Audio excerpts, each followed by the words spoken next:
I'm losing her. Ethan Vaughn's hands trembled as he stared at the custody evaluation form. 32 years old, billionaire, and completely powerless. In 72 hours, a stranger would decide if he was good enough to keep Rosie, the 5-year-old niece who'd become his entire world after his sister's death. No amount of money could buy what he needed most, proof that a man who'd never planned to be a father could actually become one. Then a nurse with kind eyes and threadbare scrubs walked into the examination room, and everything changed. If you want to know how a broken man and a struggling woman built something worth saving, stay with me until the end. Hit that like button and comment your city so I can see how far this story travels. The fluorescent lights in the pediatric clinic buzzed like angry wasps. Ethan sat on the edge of a plastic chair that probably cost less than his watch, trying to remember how to breathe normally. His $7,000 suit felt wrong here. Too sharp, too expensive, too much of everything that didn't matter. Rosie sat beside him, swinging her legs. Her shoes lit up with each kick, pink and purple stars that she'd picked out herself 3 weeks ago. She'd barely spoken since then, barely smiled, barely looked at him unless he asked her a direct question. Mr. Vaughn? The receptionist's voice cut through his thoughts. Dr. Morrison is running about 20 minutes behind. There's coffee in the waiting area if you'd like some. No, thank you. His voice came out flatter than he intended. 20 minutes. He could survive 20 minutes. He'd survived hostile board meetings, corporate raids, his father's funeral, his sister's funeral. He could survive this.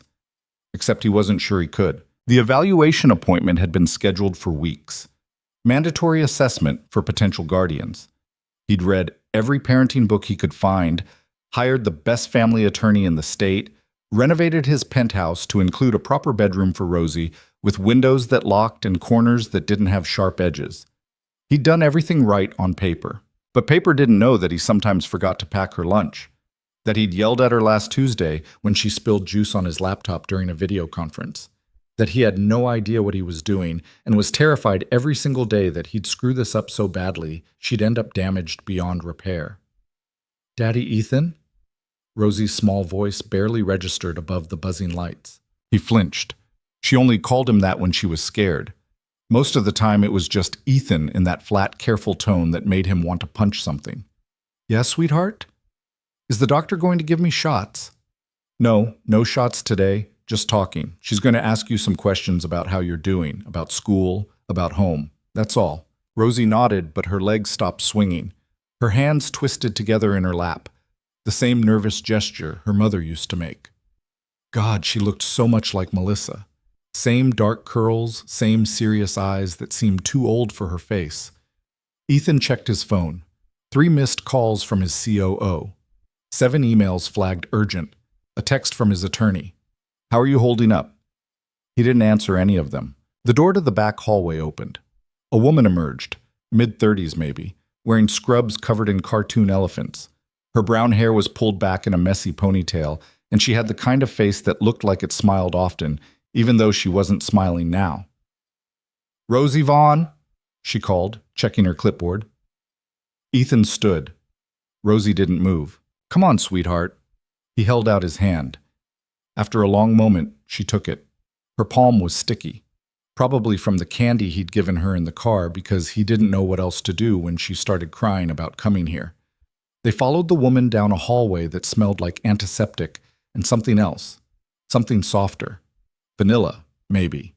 I'm Clara, the woman said, glancing back at them. I'll be helping with Rosie's vitals before Dr. Morrison comes in. We're going to check your height, weight, blood pressure, the usual boring stuff. Sound okay? Rosie didn't answer. Clara didn't push. She just opened the door to an exam room and stepped aside to let them enter. The room was small. There was an examination table covered in crinkly paper, a rolling stool, a blood pressure cart, and approximately 7 million cartoon stickers plastered across every available surface. Someone had tried to make this place less terrifying for kids. It wasn't working. Ethan's chest felt tight. His breathing was getting shallow again. He recognized the signs. He'd had exactly 2 panic attacks in his entire life, both in the last month. He couldn't afford a third one. Not here. Not now. Mr. Vaughn? Clara was looking at him. Really looking at him. Not at his suit or his watch or the way he carried himself like someone who owned buildings. Do you want to sit down? I'm fine. You don't look fine. The bluntness surprised him. People didn't usually talk to him like that. People usually said what they thought he wanted to hear. He stopped, started again. I just need a minute. Clara nodded. She pulled the rolling stool over to where Rosie stood frozen by the door and sat down so she was at eye level with the girl. Hey, Rosie. I really like your shoes. Can you show me how they light up? Rosie hesitated. Then she stomped one foot. Stars flashed purple. Whoa, that's so cool. Can the other one do it too?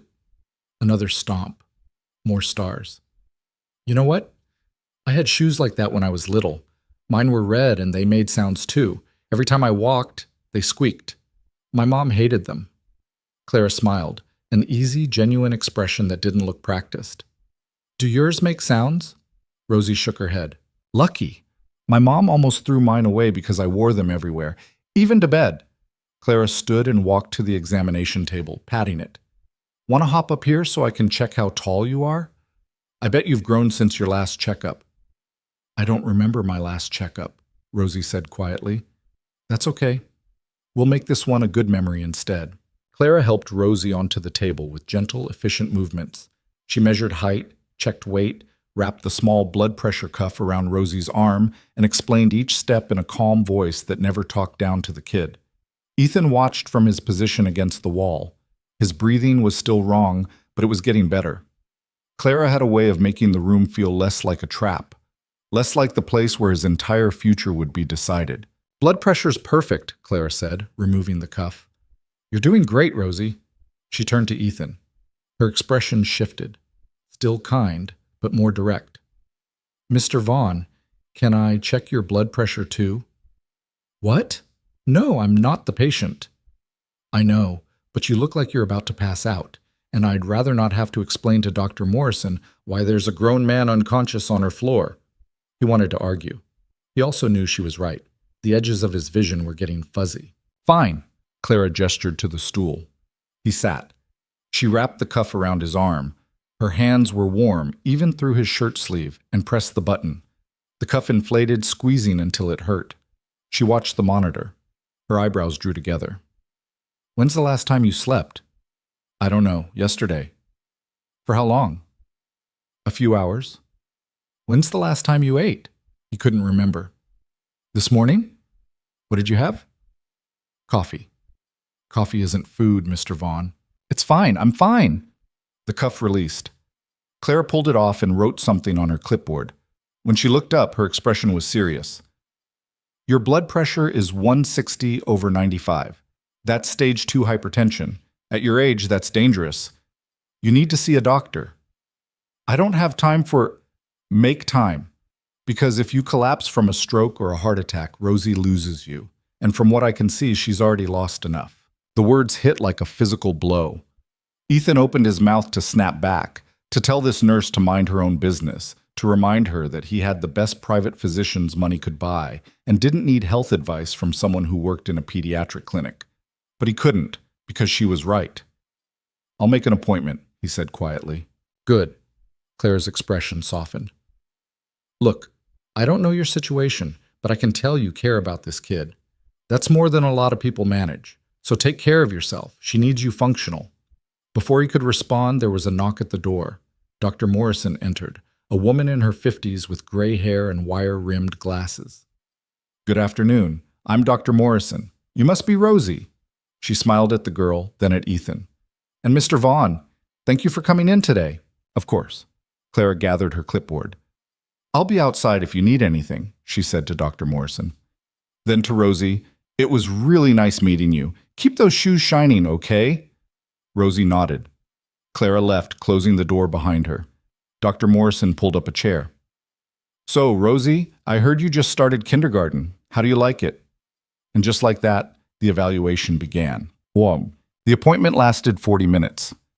Dr. Morrison asked Rosie questions about school, friends, home. She asked Ethan questions about his work schedule, his support system, his plans for childcare. She made notes. She smiled occasionally. She gave away absolutely nothing about what she was thinking. When it was over, she shook Ethan's hand and told him the written evaluation would be submitted to the family court within 2 weeks. 2 weeks. 14 days to wait and wonder if he'd passed or failed at being enough. He walked Rosie back through the clinic, past the waiting area where a dozen other parents sat with their kids. His phone buzzed in his pocket. Probably his COO again. Probably something on fire at the office that needed his immediate attention. He ignored it. They were almost to the exit when he saw Clara again. She was at the nurse's station filling out paperwork. She looked up as they passed. "Hey, Rosie. Have a good rest of your day, okay?" Rosie stopped walking. She stared at Clara for a long moment. Then so quietly, Ethan almost missed it. "Thank you." Claire's entire face lit up. "You're welcome, sweetheart." Ethan nodded at her, a brief acknowledgement, and kept walking. But as he pushed through the door into the parking lot, he realized his hands had stopped shaking. 2 days later, Ethan collapsed. It happened at the hospital renovation site, a project he'd personally overseen for the last 6 months. The old St. Catherine's building was being converted into a state-of-the-art medical center, and Ethan had insisted on being present for every major milestone. Control was how he managed things. Control was how he kept from falling apart, except his body had other plans. He'd been standing in the main lobby, reviewing structural plans with the lead contractor, when the world tilted sideways. His vision went white. His knees buckled. He remembered hitting the concrete floor, the taste of blood in his mouth, someone shouting his name from very far away. When he opened his eyes again, he was staring at a ceiling he didn't recognize. His head felt like someone had split it open with an axe. Everything hurt. "Mr. Vaughn, can you hear me?" He turned his head, slowly, because moving made everything worse, and saw Clara Bennett looking down at him. "What?" His voice came out as a croak. He tried again. "What are you doing here?" "I work here. Well, I work at the clinic across town most days, but I pick up shifts in the ER sometimes. You're lucky I was here when they brought you in." "Brought me in?" "You collapsed at the construction site. They called an ambulance. You've been out for about 20 minutes. Panic spiked through him. He tried to sit up. Clara put a hand on his shoulder, gentle but firm. "Don't. You probably have a concussion. You need to stay still." "I can't. I have to. Rosie. Rosie's fine." "I called the number listed as your emergency contact. Your assistant said she's with the nanny." His assistant. Right. He'd forgotten he'd even listed her as his emergency contact. He didn't have anyone else. "I need to get out of here." "You need to stay put until the doctor clears you. You fainted, Mr. Vaughn. That's not normal for someone your age." "I didn't faint. Your blood pressure was sky high when I checked it 2 days ago. I'm guessing you didn't make that appointment I told you to make." He didn't answer. Clara sighed. "You're exhausted, dehydrated. Probably haven't eaten anything substantial in days.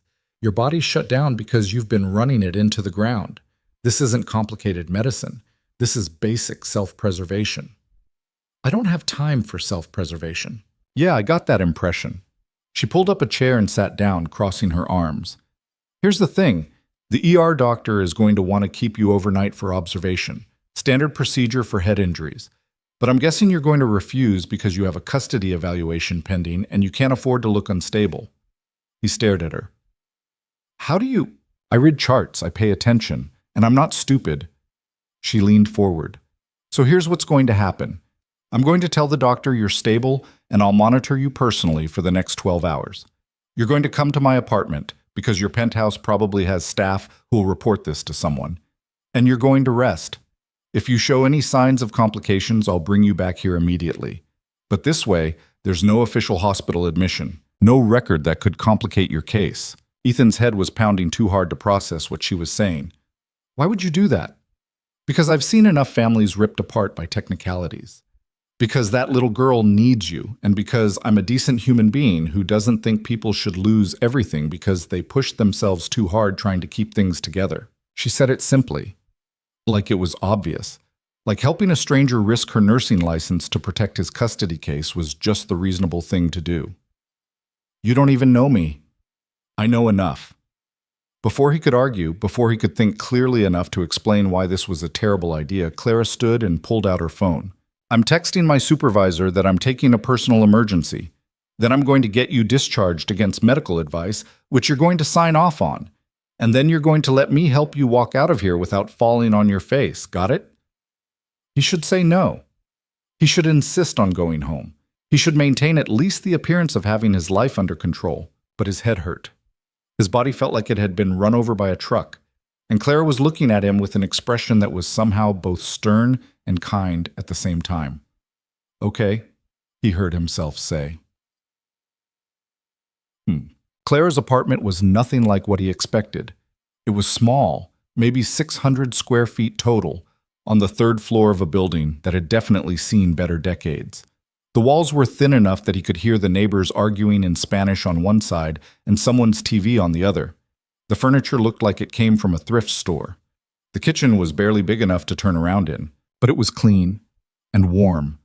And there were plants on the windowsill and photographs stuck to the refrigerator with magnets and a quilt draped over the couch that looked handmade. It felt like a home. His penthouse felt like a hotel. Clara helped him to the couch and disappeared into the kitchen. He heard water running, cabinets opening and closing. She returned with a glass of water and 2 pills. Ibuprofen, for your head. He took them without arguing. She sat in the armchair across from him, watching him carefully. How's your vision? Any nausea? Sensitivity to light? I'm fine. That's not an answer to my question. My vision's clear. No nausea. The light bothers me a little, but not much. Okay, that's good. She pulled out her phone and set a timer. I'm going to check on you every 2 hours. If anything changes, we're going to the hospital. No arguments. You really don't have to do this. I know I don't have to. I want to. She tucked her phone away. When's the last time someone took care of you, Mr. Vaughn? The question caught him off guard. He didn't have an answer. Clara seemed to understand. She stood and moved to the kitchen again. I'm making soup. You're going to eat it. Then you're going to sleep for at least 4 hours. I can't sleep. I need to pick up Rosie from... Your assistant already arranged for the nanny to stay late. I texted her from your phone while you were getting discharged. Rosie's covered. He wanted to be angry about that, about her taking control of his life without permission. But mostly, he just felt tired. The soup was chicken noodle, from a can probably, but it tasted better than anything he'd eaten in weeks. Clara made him finish the entire bowl before she'd let him lie down. The couch was lumpy and too short for his frame, but the quilt was soft and the apartment was quiet in a way his penthouse never was. He closed his eyes, just for a moment. When he opened them again, the light outside had changed. Evening. Clara was sitting in the armchair with a book, reading by the glow of a small lamp. What time is it? His voice came out rough. Almost 7. You slept for 5 hours. She closed the book and leaned forward. How do you feel? Better. It was true. The headache had faded to a dull throb, and his body didn't feel like it was trying to shut down anymore. Good. I checked on you twice. You didn't wake up, but your breathing was normal, and you weren't showing any concerning symptoms. She stood and stretched. I'm going to make tea. Want some? Sure. She disappeared into the kitchen. Ethan sat up slowly, testing his balance. Steady. He looked around the apartment more carefully now. There were textbooks stacked on a shelf by the window, medical journals, a laptop that looked ancient. On the wall, a framed certificate. Clara Bennett, registered nurse. Dated 3 years ago. She couldn't be making much money working at that clinic. The furniture, the building, the ancient laptop, it all pointed to someone living paycheck to paycheck. Yet she'd risked her job to help him. A stranger. Someone who could probably buy this entire building without thinking twice about it. Clara returned with 2 mugs of tea. She handed him one and sat back down. Can I ask you something? Ethan said. Sure. Why did you help me? Really? She considered the question, wrapping her hands around her mug. You want the simple answer or the complicated one? Both. Simple answer, because you needed help, and I could give it. She took a sip of tea. Complicated answer, because I grew up in foster care. I know what it's like when the system decides you're not good enough. When people who don't know you get to make choices about your entire life based on paperwork and first impressions. And I could tell, at the clinic, that you're trying, really trying. Not everyone does. Foster care. That explained some things. The way she'd looked at Rosie. The way she'd understood immediately why he couldn't afford an overnight hospital stay on his record. I'm sorry, he said. That must have been hard. It was. But it also taught me that the people who show up matter more than the people who just talk about showing up. She met his eyes. You showed up for that evaluation even though you were clearly falling apart. That says something. It says I'm desperate. It says you care. There's a difference. They sat in silence for a while, drinking tea. Outside, the city hummed, traffic sounds, distant sirens, someone laughing on the street below. Normal sounds, life happening all around them. I should go, Ethan said eventually. Pick up Rosie, get home. Okay, but promise me something first. What? Make an appointment with an actual doctor. Get your blood pressure checked properly. Figure out how to take care of yourself. Because running yourself into the ground isn't sustainable, and Rosie needs you around for a long time. I promise.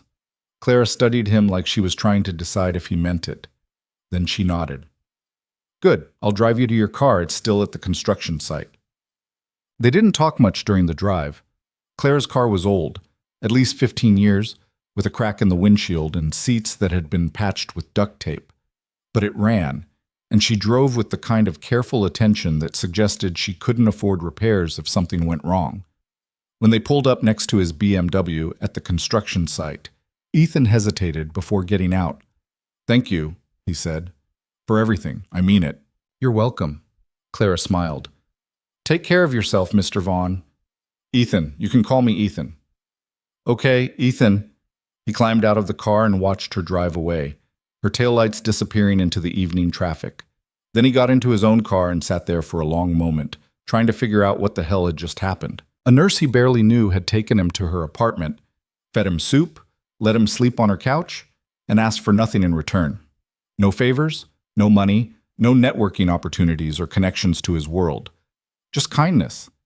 Simple, straightforward kindness from someone who had every reason to be bitter about life, but somehow wasn't. He pulled out his phone and texted his assistant, I need the name of a good GP, someone who can see me this week. Then he drove home to pick up Rosie. The penthouse was exactly as he'd left it that morning.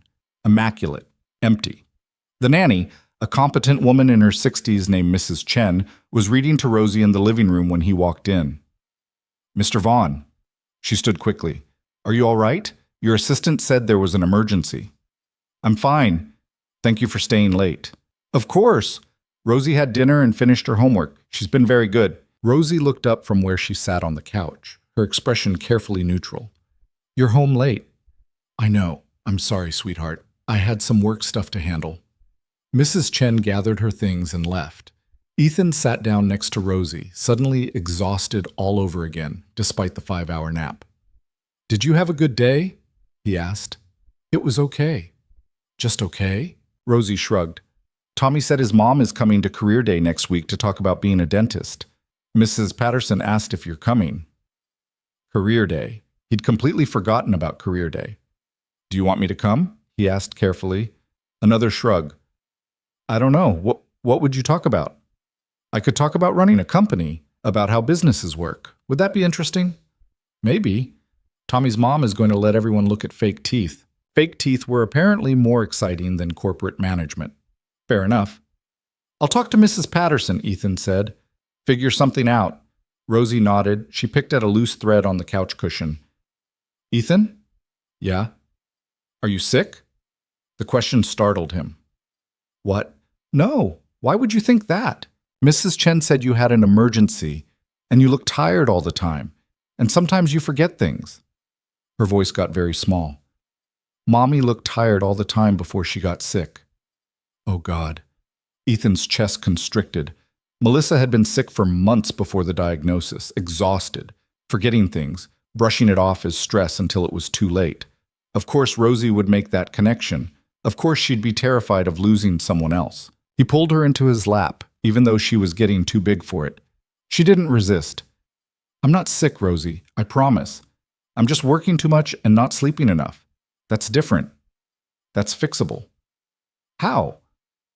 I'm going to see a doctor. Get checked out properly. Make sure everything's okay. When? This week. She was quiet for a moment, then, okay. They sat like that for a while. Rosie tucked against his chest, his chin resting on top of her head. She smelled like the lavender shampoo Mrs. Chen used and the crayons she'd been coloring with. This was what mattered, not the board meetings or the construction projects or the corporate empire his father had built. This. This small, scared kid who'd lost her mother and was trying so hard not to lose anyone else. "I love you, Rosie," he said quietly. She didn't answer, but her hand came up and gripped his shirt, holding on tight. The evaluation results came back 10 days later. Ethan was in a meeting when his attorney called. He excused himself and took the call in the hallway, his heart pounding so hard he thought it might break through his ribs. "They approved you," his attorney said without preamble. "Conditional approval for the first 6 months, full custody review after that. But it's approved, Ethan. You get to keep her." The relief was so intense it made him dizzy. He leaned against the wall, pressing his free hand over his eyes. "What are the conditions?" "Standard stuff. Continue therapy for Rosie, maintain stable housing and income, submit to home visits from social services. Nothing you can't handle." "Okay. Thank you." "Congratulations, Ethan. You did it." He ended the call and stood there in the empty hallway, trying to process what he was feeling. Relief, yes, but also terror. Because now it was real. Now he was legally responsible for raising this kid. For the next 13 years minimum, her entire life was in his hands. He couldn't screw this up. He went back to the meeting, finished the presentation, shook hands with the investors. Normal business, normal day. Except nothing felt normal anymore. That evening, he told Rosie over dinner, "The court said I can keep taking care of you, officially. You're going to stay here with me." Rosie looked up from her chicken nuggets. "Forever?" "As long as you want to. Yeah." She thought about that. Then she went back to her dinner without comment. No celebration, no relief, no emotion at all, just acceptance. It hurt more than he expected. 2 weeks passed. Ethan kept his promise. He saw a doctor, got his blood pressure under control, started taking medication, started sleeping more. The social worker made her first home visit and seemed satisfied. Rosie started speaking in full sentences occasionally instead of one-word answers. Small progress. Fragile progress. And through it all, Ethan kept thinking about Clara, the nurse who'd helped him when she had no reason to, who'd seen him at his worst and hadn't judged, who'd understood what he was fighting for without him having to explain. He should thank her properly, send flowers maybe, a gift card, something. Except none of that felt right.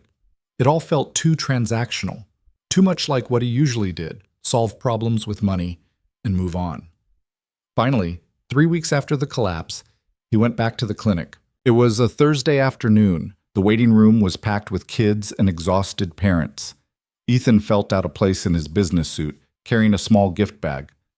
"Can I help you?" the receptionist asked. "I'm looking for Clara Bennett, one of the nurses." "She's with a patient right now. Do you have an appointment?" "No, I wanted to drop something off for her." The receptionist looked skeptical, but took the bag. "I'll make sure she gets it." Ethan almost left, but then the door to the back hallway opened and Clara emerged, carrying a file. She saw him immediately. Her eyebrows went up. "Ethan?" "Hi. I was in the neighborhood. Thought I'd stop by." It was a terrible lie. The clinic was nowhere near his office or his apartment, but Clara didn't call him on it. "How are you feeling?" she asked. "Better." "Good, actually. I saw a doctor like you told me to. Got medication for the blood pressure. Haven't collapsed again." "That's good," she smiled.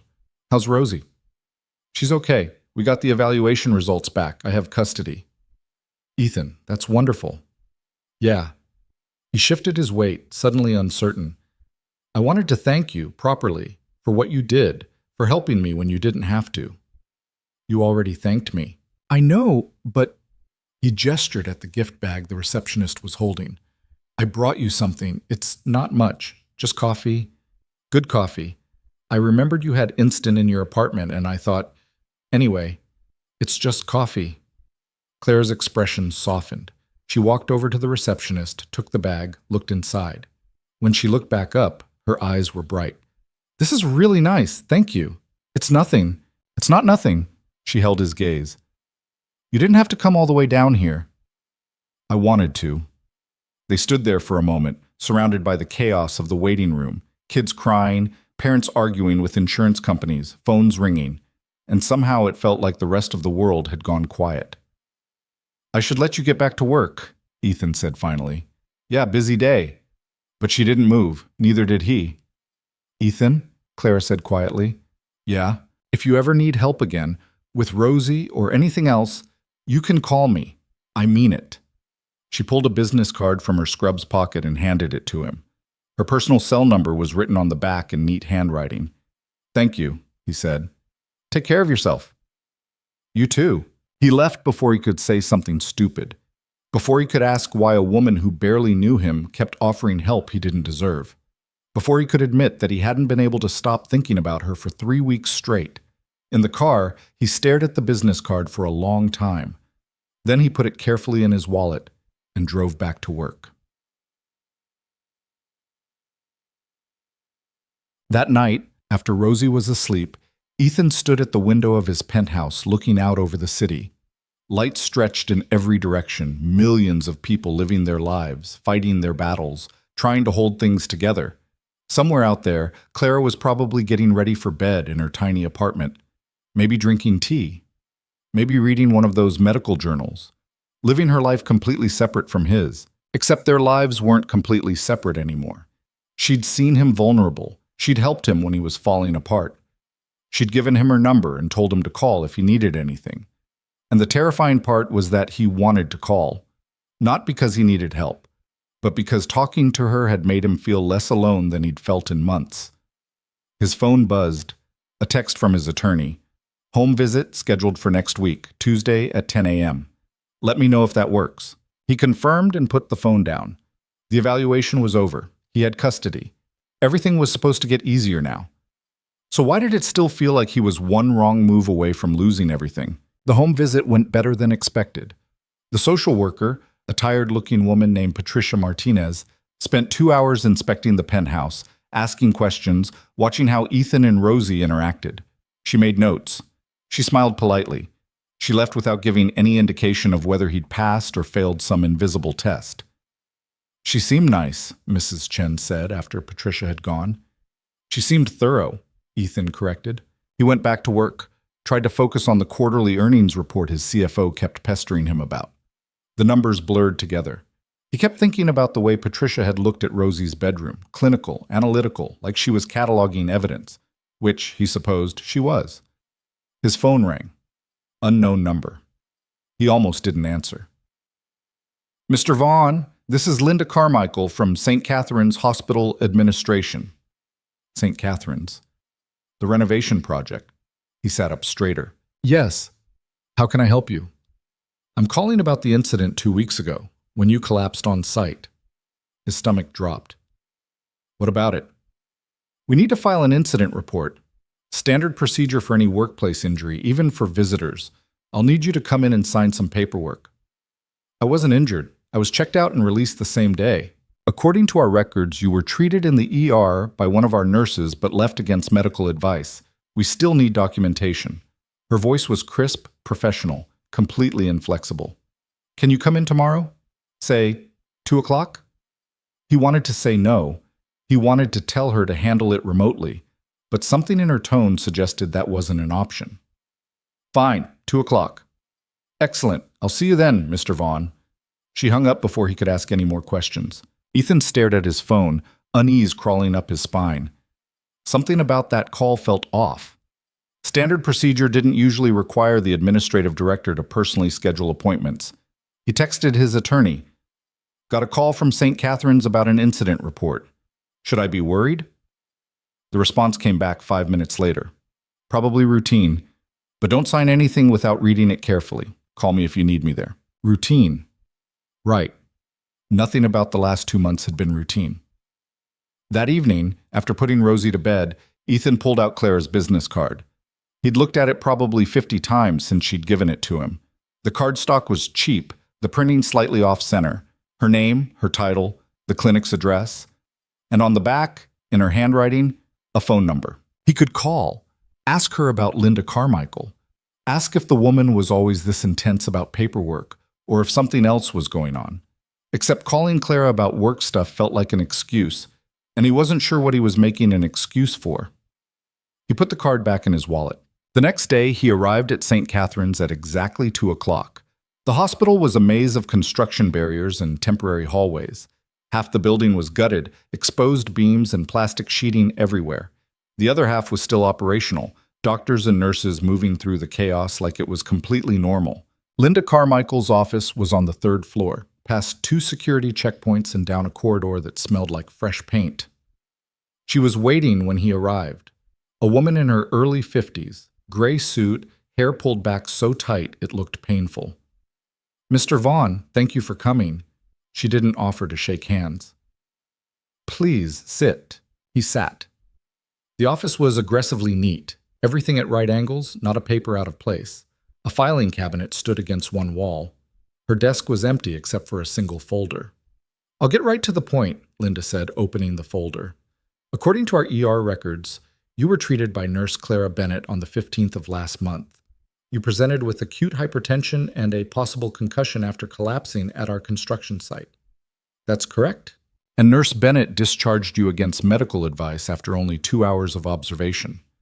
I signed the AMA form. It was my choice to leave."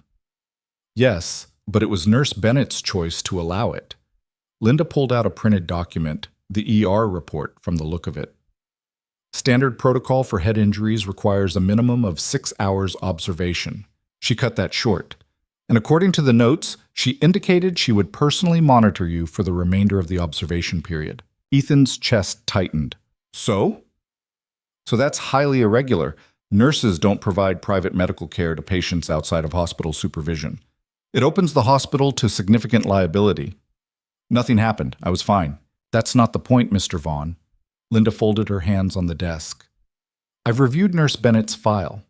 She's had several instances of bending protocol. Small things mostly, staying late with patients, following up on cases that aren't her responsibility. Nothing actionable. Until now." "What are you saying?" "I'm saying that her decision to take you home and monitor you privately was a serious breach of professional boundaries. And I need to understand why she did it." The question hung in the air between them. Ethan understood immediately what she was implying, that Clara had done something inappropriate, that there was something improper about their interaction. "She helped me because I asked her to," he said carefully. "I explained that I had personal circumstances that made an overnight hospital stay complicated. She found a solution that kept me safe while respecting my situation. That's good medicine, not a breach of protocol. Good medicine follows hospital policy, Mr. Vaughn, not personal judgment." "Then maybe your hospital policy needs updating." Linda's expression didn't change. "I'll need to speak with Nurse Bennett, get her account of what happened. This meeting is to inform you that you may be contacted as part of that investigation." "Investigation? You're investigating her for helping me?" "I'm investigating a protocol violation. Whether it was well-intentioned is beside the point." She closed the folder. "Thank you for your time, Mr. Vaughn. Someone will be in touch if we need additional information." She was dismissing him, just like that, telling him she was going to potentially ruin Clara's career and expecting him to walk away. "Don't do this," Ethan said. "Excuse me?" "Don't punish her for doing the right thing. She helped me when I needed it. That's all that happened." "The right thing is following established medical protocols. They exist for a reason. The protocols didn't account for my situation." "Then you should have stayed in the hospital." Linda stood, signaling the meeting was over. "I appreciate your perspective, Mr. Vaughn, but this is a hospital administration matter. I'm sure you understand." He didn't understand, but arguing wasn't going to help Clara. He left the office, his jaw clenched so tight his teeth hurt. In the hallway, he pulled out his phone and called his attorney. "They're going after her," he said when she picked up. "The nurse who helped me. They're investigating her for protocol violations." "Slow down. Who's investigating?" He explained. "Linda Carmichael. The incident report, the thinly veiled accusation of impropriety." His attorney was quiet for a moment. "Ethan, I need you to be honest with me. Was there anything inappropriate about your interaction with this nurse?" "What?" "No, she helped me. That's it. No personal relationship, no exchange of money or favors. I brought her coffee as a thank you. That's it." Another pause. "Okay, here's the problem. If the hospital wants to make this an issue, they can. Medical professionals have strict boundaries about treating people outside of clinical settings. Even if her intentions were good, she did technically violate protocol. So what do I do? Nothing. You don't do anything. If they contact you, tell the truth. But don't try to intervene. That'll just make it look like there's something to hide. She could lose her job. I know. But you inserting yourself into a hospital HR investigation won't help her. It'll hurt her. And potentially hurt your custody case if it looks like you're involved in some kind of inappropriate relationship. Ethan closed his eyes. His attorney was right. He knew she was right. But the idea of doing nothing while Clara faced consequences for helping him made him feel sick. Okay, he said finally, I'll stay out of it. But he didn't put his phone away.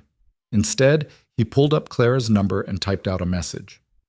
Linda Carmichael called me in about the incident report. I think she's going to make trouble for you. I'm sorry.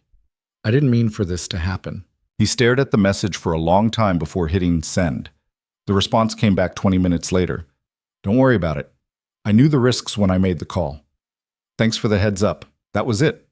No anger, no blame, no panic, just acceptance. It made him feel worse. He drove back to the office and tried to work, failed miserably, left early to pick up Rosie from school. She was waiting outside her classroom with her backpack, talking to another girl.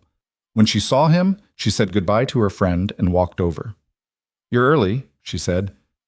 Yeah, meetings ended sooner than I thought. They walked to the car in silence. Rosie climbed into her booster seat, buckled herself in. She'd gotten good at that.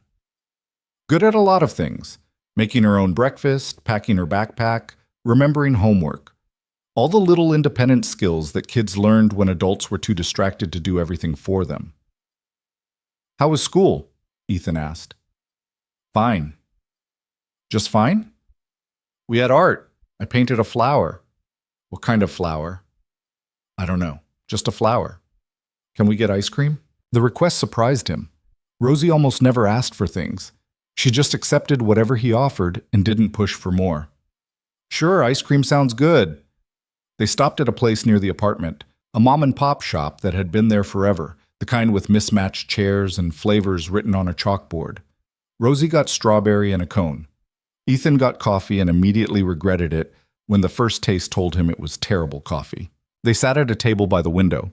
Rosie ate her ice cream carefully, licking around the edges to keep it from dripping. Ethan? She said after a while. Yeah? Do you have a girlfriend? He choked on his coffee. What? No. Why? Sarah's dad has a girlfriend. She comes to pick Sarah up sometimes. She's nice.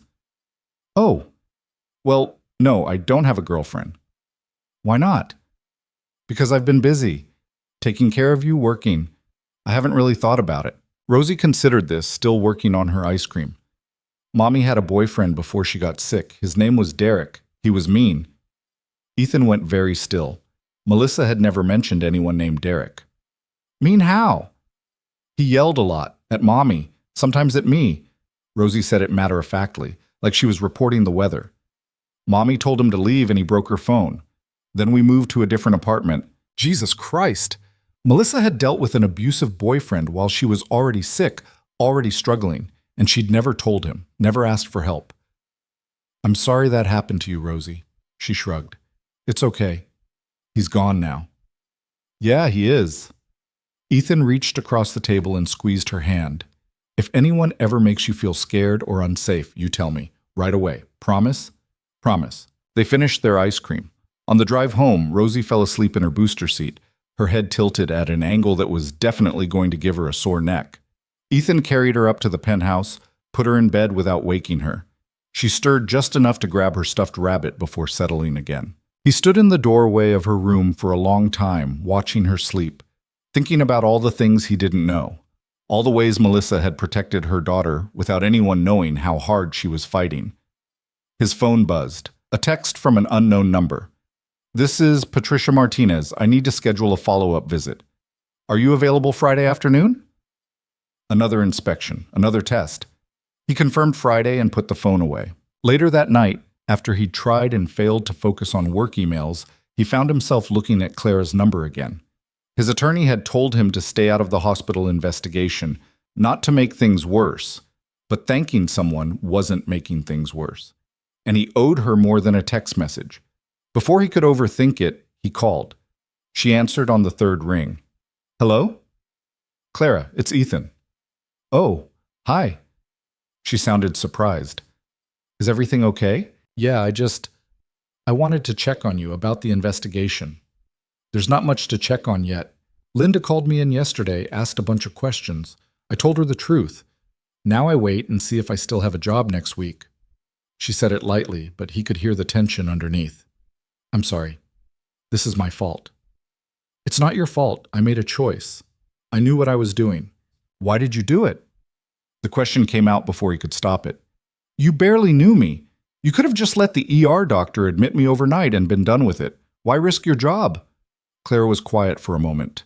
He could hear something in the background, music maybe, or a TV. You really want to know? She said finally. Yeah, I do. Because when I was 12, I was in a foster home with this woman named Margaret. She was okay. Not great, not terrible. Just okay. And one day I got sick at school. Really sick, throwing up everywhere. The school called Margaret and she said she couldn't leave work to pick me up. So I sat in the nurse's office for 4 hours waiting, and the whole time I kept thinking that if I was someone's real kid, they would have come. Ethan didn't say anything, didn't trust himself to. When I saw you at the clinic with Rosie, Claire continued, I saw someone who was trying so hard to be what she needed, and I thought about all the times nobody tried that hard for me. So yeah, I broke protocol. Because sometimes the rules don't account for what people actually need, and I'd rather get in trouble for doing the right thing than stay safe by doing nothing. The honesty in her voice hit him like a punch. No deflection, no pretense. Just raw truth from someone who'd learned early that the world didn't care unless you made it care. You're going to be a problem for me, he said quietly. What? Nothing. Forget it. He rubbed his face. Thank you for telling me that, and for everything else. You already thanked me multiple times. You can stop now.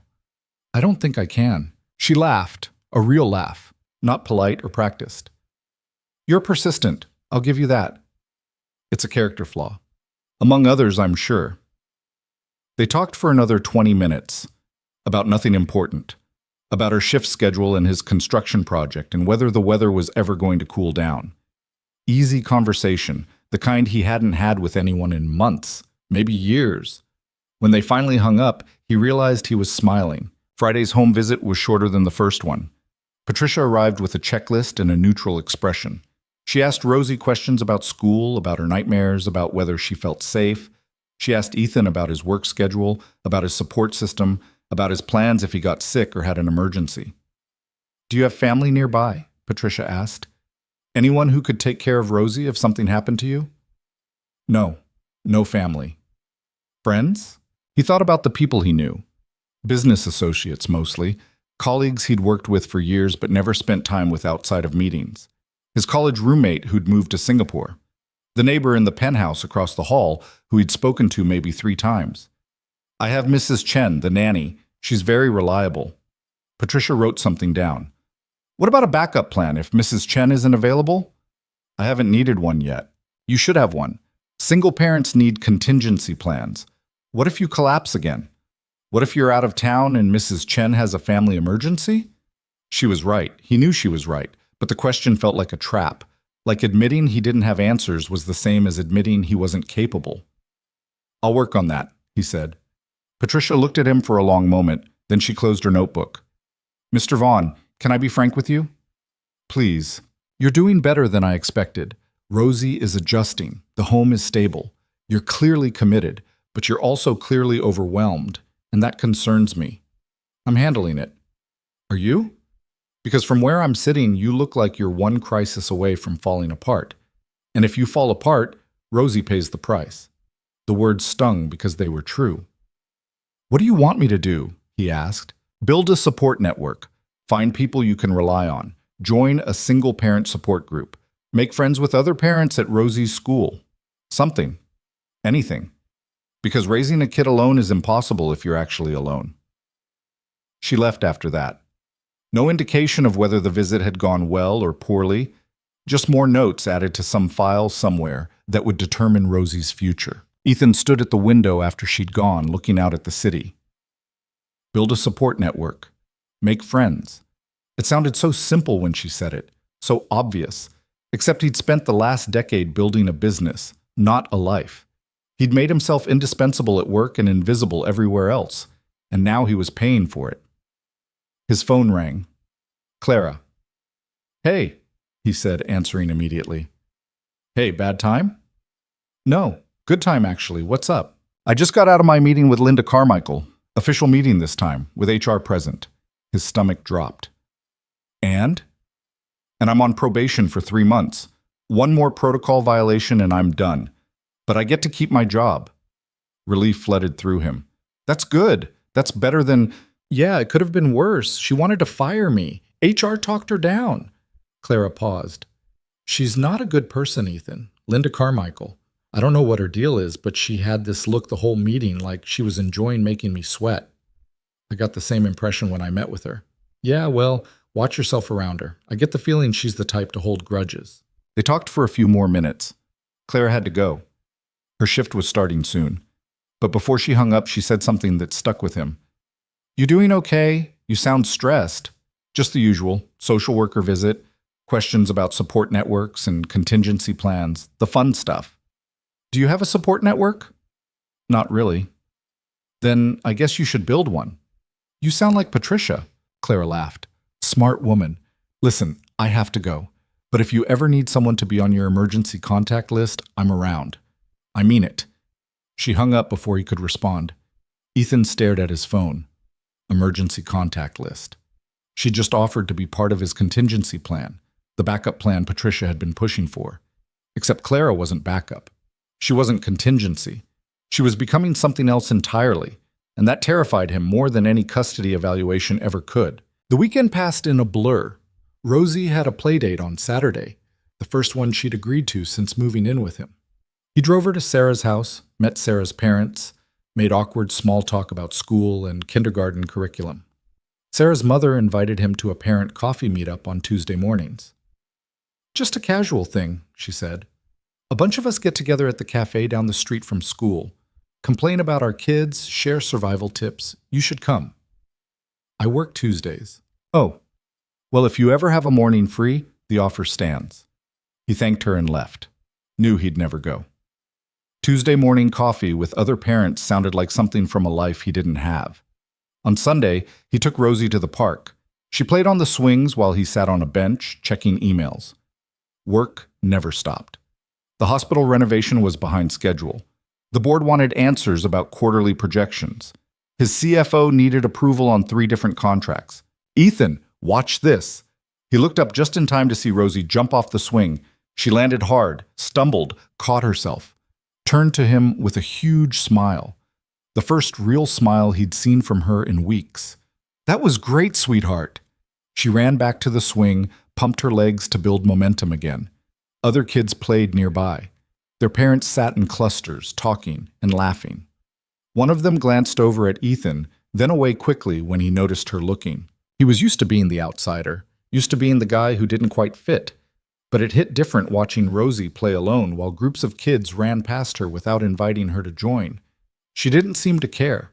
Or maybe she'd just gotten good at pretending not to care. His phone rang. Unknown number again. He considered not answering. Mr. Vaughn, this is Dr. Morrison from the clinic. The evaluation doctor. His chest tightened. Yes, hello. I hope I'm not catching you at a bad time.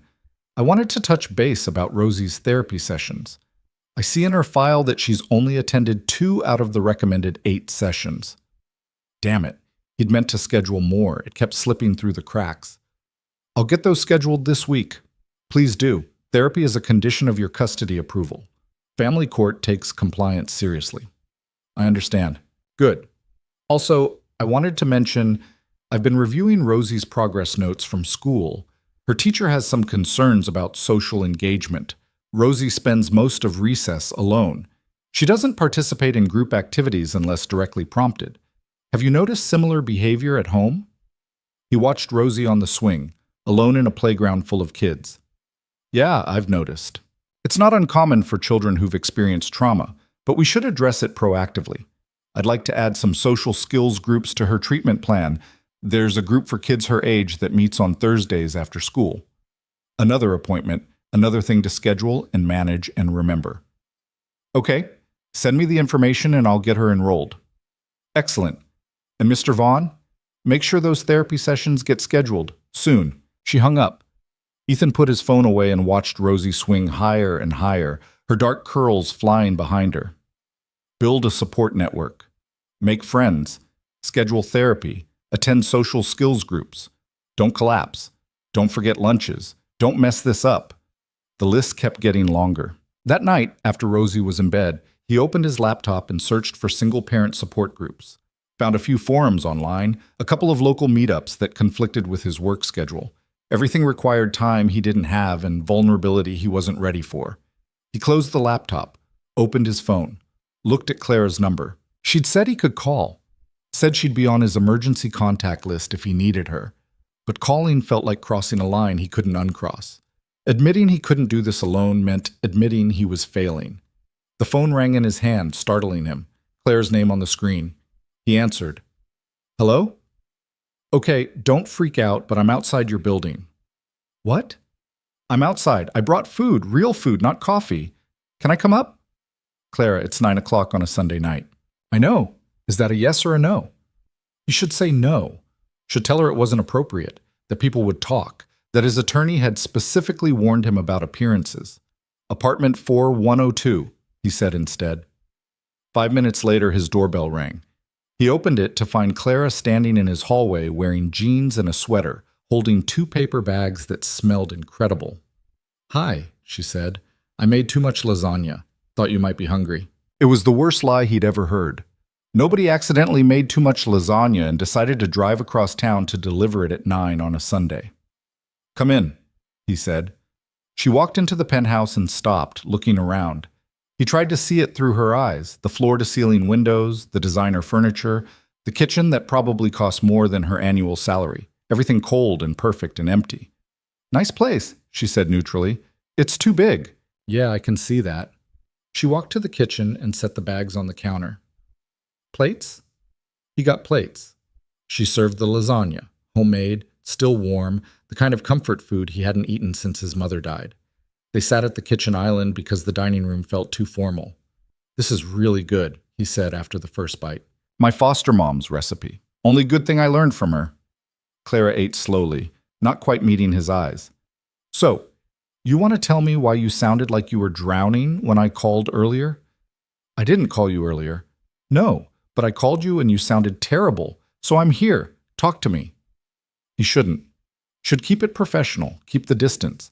But he was so tired of keeping everything locked down. The social worker says I need a support network. The doctor says Rosie needs more therapy. Everyone keeps telling me what I'm doing wrong, and nobody's telling me how to fix it. And I'm trying. I'm really trying. But it feels like I'm always one step behind. Clara listened without interrupting. When he finished, she nodded slowly. Okay, so here's what we're going to do. I'm going to be your emergency contact, your backup plan. If something happens and you can't pick up Rosie, you call me. If you need someone to go to a school thing and you're stuck at work, I'll go. If you need to talk to someone at 2 a.m. because you're panicking, I'll answer the phone. You can't do that. Why not? Because I barely know you, because you have your own life, because it's not fair to ask you to... You're not asking, I'm offering. There's a difference. She put her fork down. Look, I get it. You're used to doing everything yourself, but that's not sustainable, Ethan. And Rosie needs you to be sustainable. Why are you doing this? I told you already, because nobody did it for me. She met his eyes. And because you're not as alone as you think you are. You just have to stop pretending you are. They sat in silence for a while, eating lasagna. Outside, the city lights glittered. Inside, something had shifted. Some wall he'd been maintaining had developed a crack. Thank you, he said quietly. You're welcome. Clara stayed another hour. They talked about nothing important, her nursing school stories, his complete failure at cooking anything more complicated than toast, whether Rosie's teacher was being fair about the homework load. Easy conversation that felt like a luxury after months of every interaction being loaded with judgment. When she left, the penthouse felt emptier than usual. Ethan cleaned up the kitchen, put the leftover lasagna in the refrigerator, checked on Rosie, still asleep, still holding her rabbit. Then he went to his own room and lay in bed staring at the ceiling. Clara had just offered to become part of his life. Not just his contingency plan, his actual, real life. And he had no idea what to do with that. Monday morning started with Rosie throwing up in the bathroom at 6:15. Ethan heard the sound from his bedroom, was out of bed, and down the hall before he was fully awake. She was kneeling on the tile floor, sobbing, her pajamas splattered. Hey, it's okay. He knelt beside her, rubbing her back. You're okay, sweetheart. I'm sorry, she choked out between sobs. You don't have to be sorry. You're sick. That's not your fault. He got her cleaned up, changed into fresh pajamas, settled on the couch with a bucket and her rabbit. Took her temperature. No fever. Could be a stomach bug. Could be something she ate. Could be stress manifesting physically because 5-year-olds couldn't always put words to what they were feeling. He called Mrs. Chen to let her know he'd be staying home. Called his assistant to cancel his morning meetings. Sent an email to Rosie's teacher explaining she wouldn't be at school. Then he sat on the floor next to the couch, one hand resting on Rosie's ankle, and tried to remember if there was anything in the apartment that qualified as sick kid food. Crackers, maybe. Ginger ale. He had no idea if they had ginger ale. Rosie threw up twice more before noon. Each time, Ethan cleaned her up and told her it was okay and felt completely helpless. This was the kind of thing mothers were supposed to know how to handle. Melissa would have known exactly what to do. Would have had the right foods, the right words, the right instincts. All he had was a desperate desire not to screw this up worse than he already was. Around 1 o'clock, his phone rang. Clara. Hey, he answered, keeping his voice low. Rosie had finally fallen asleep. Hey, I was just calling to check in. How are you holding up? Rosie's sick. She's been throwing up all morning. Poor thing. Any fever? No. That's good. Probably just a stomach bug. Is she keeping any fluids down? She hasn't tried in a while. She fell asleep about 20 minutes ago. Okay. When she wakes up, try small sips of water or flat ginger ale. No food until she can keep liquids down for at least 2 hours. And if she gets a fever or can't keep anything down by tonight, you should take her to the doctor. The relief he felt hearing someone tell him what to do was embarrassing. Thank you. You sound exhausted. I'm fine. Right, listen, I get off at 4. You want me to swing by, bring some supplies? He should say no. Should tell her he had it under control. But the idea of having someone else in the apartment who actually knew what they were doing sounded like salvation. Yeah, that would be good. Clara showed up at 4:30 with 2 grocery bags full of things Ethan would never have thought to buy. Saltines, Pedialyte, chicken broth, popsicles. She set everything on the kitchen counter, then went straight to where Rosie was still sleeping on the couch. How's she doing? Clara asked quietly. She threw up once more after I talked to you. Nothing since. That's progress. Clara touched the back of her hand to Rosie's forehead. No fever. Good. Rosie stirred, opened her eyes, saw Clara and looked confused. Hi, sweetheart, Clara said. I heard you weren't feeling well, so I came to check on you. Is that okay? Rosie nodded slowly. Her face was pale, her eyes red from crying.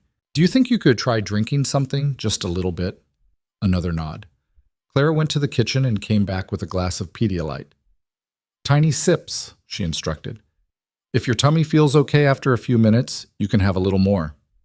Rosie took the glass with both hands and sipped carefully. Waited. Sipped again. Good job, Clara said. She sat on the edge of the couch, smoothing Rosie's hair back from her face. The gesture was natural, maternal, the kind of thing Ethan never quite knew how to do without feeling awkward. They stayed like that for a while, Clara sitting with Rosie, Ethan watching from the kitchen doorway. His phone buzzed repeatedly with work emails he ignored. The renovation project was having issues. The contractor needed decisions. His CFO wanted to schedule an emergency board meeting. None of it felt important. Around 6, Rosie managed to eat half a popsicle without throwing up. Clara declared it a victory and suggested trying some broth. Ethan heated it up while Clara kept Rosie company, telling her about the worst stomach bug she'd ever had as a kid. I threw up so much they thought I'd never stop, Clara said. I was convinced I was dying. Kept writing goodbye letters to everyone I knew. Did you die? Rosie asked seriously. Nope, still here. And you're going to be fine too. By 7:30, Rosie had kept down broth and crackers and was looking less like a ghost. She fell asleep on the couch again, this time peaceful instead of miserable. Clara helped Ethan clean up the kitchen. They worked in comfortable silence, moving around each other easily despite the space being designed for one person. "Thank you for coming," Ethan said finally. "I had no idea what I was doing." "You were doing fine. Kids get sick. It's scary the first few times, but you figure it out." "You make it sound simple." "It's not simple, but it's not impossible either." She dried the last dish and set it in the rack. "You're being too hard on yourself. You know that, right?" "Someone has to be." "No, they don't. You're allowed to be learning as you go. You're allowed to not have all the answers." He leaned against the counter, suddenly exhausted. "Everyone keeps telling me what I should be doing. The social worker, the doctor, my attorney. Everyone has opinions about how I'm screwing up." "Are you screwing up?" "I don't know. Maybe.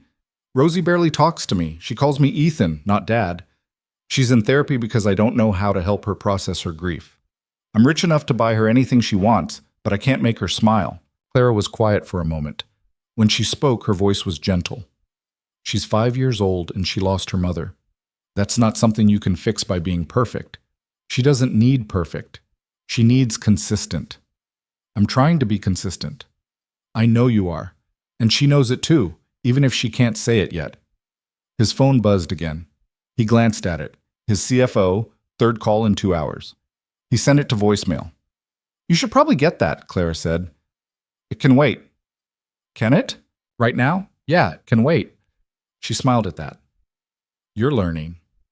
They moved to the living room. Clara sat in the armchair, Ethan on the other end of the couch from where Rosie slept. The TV was on with the volume low, some cooking show neither of them was really watching.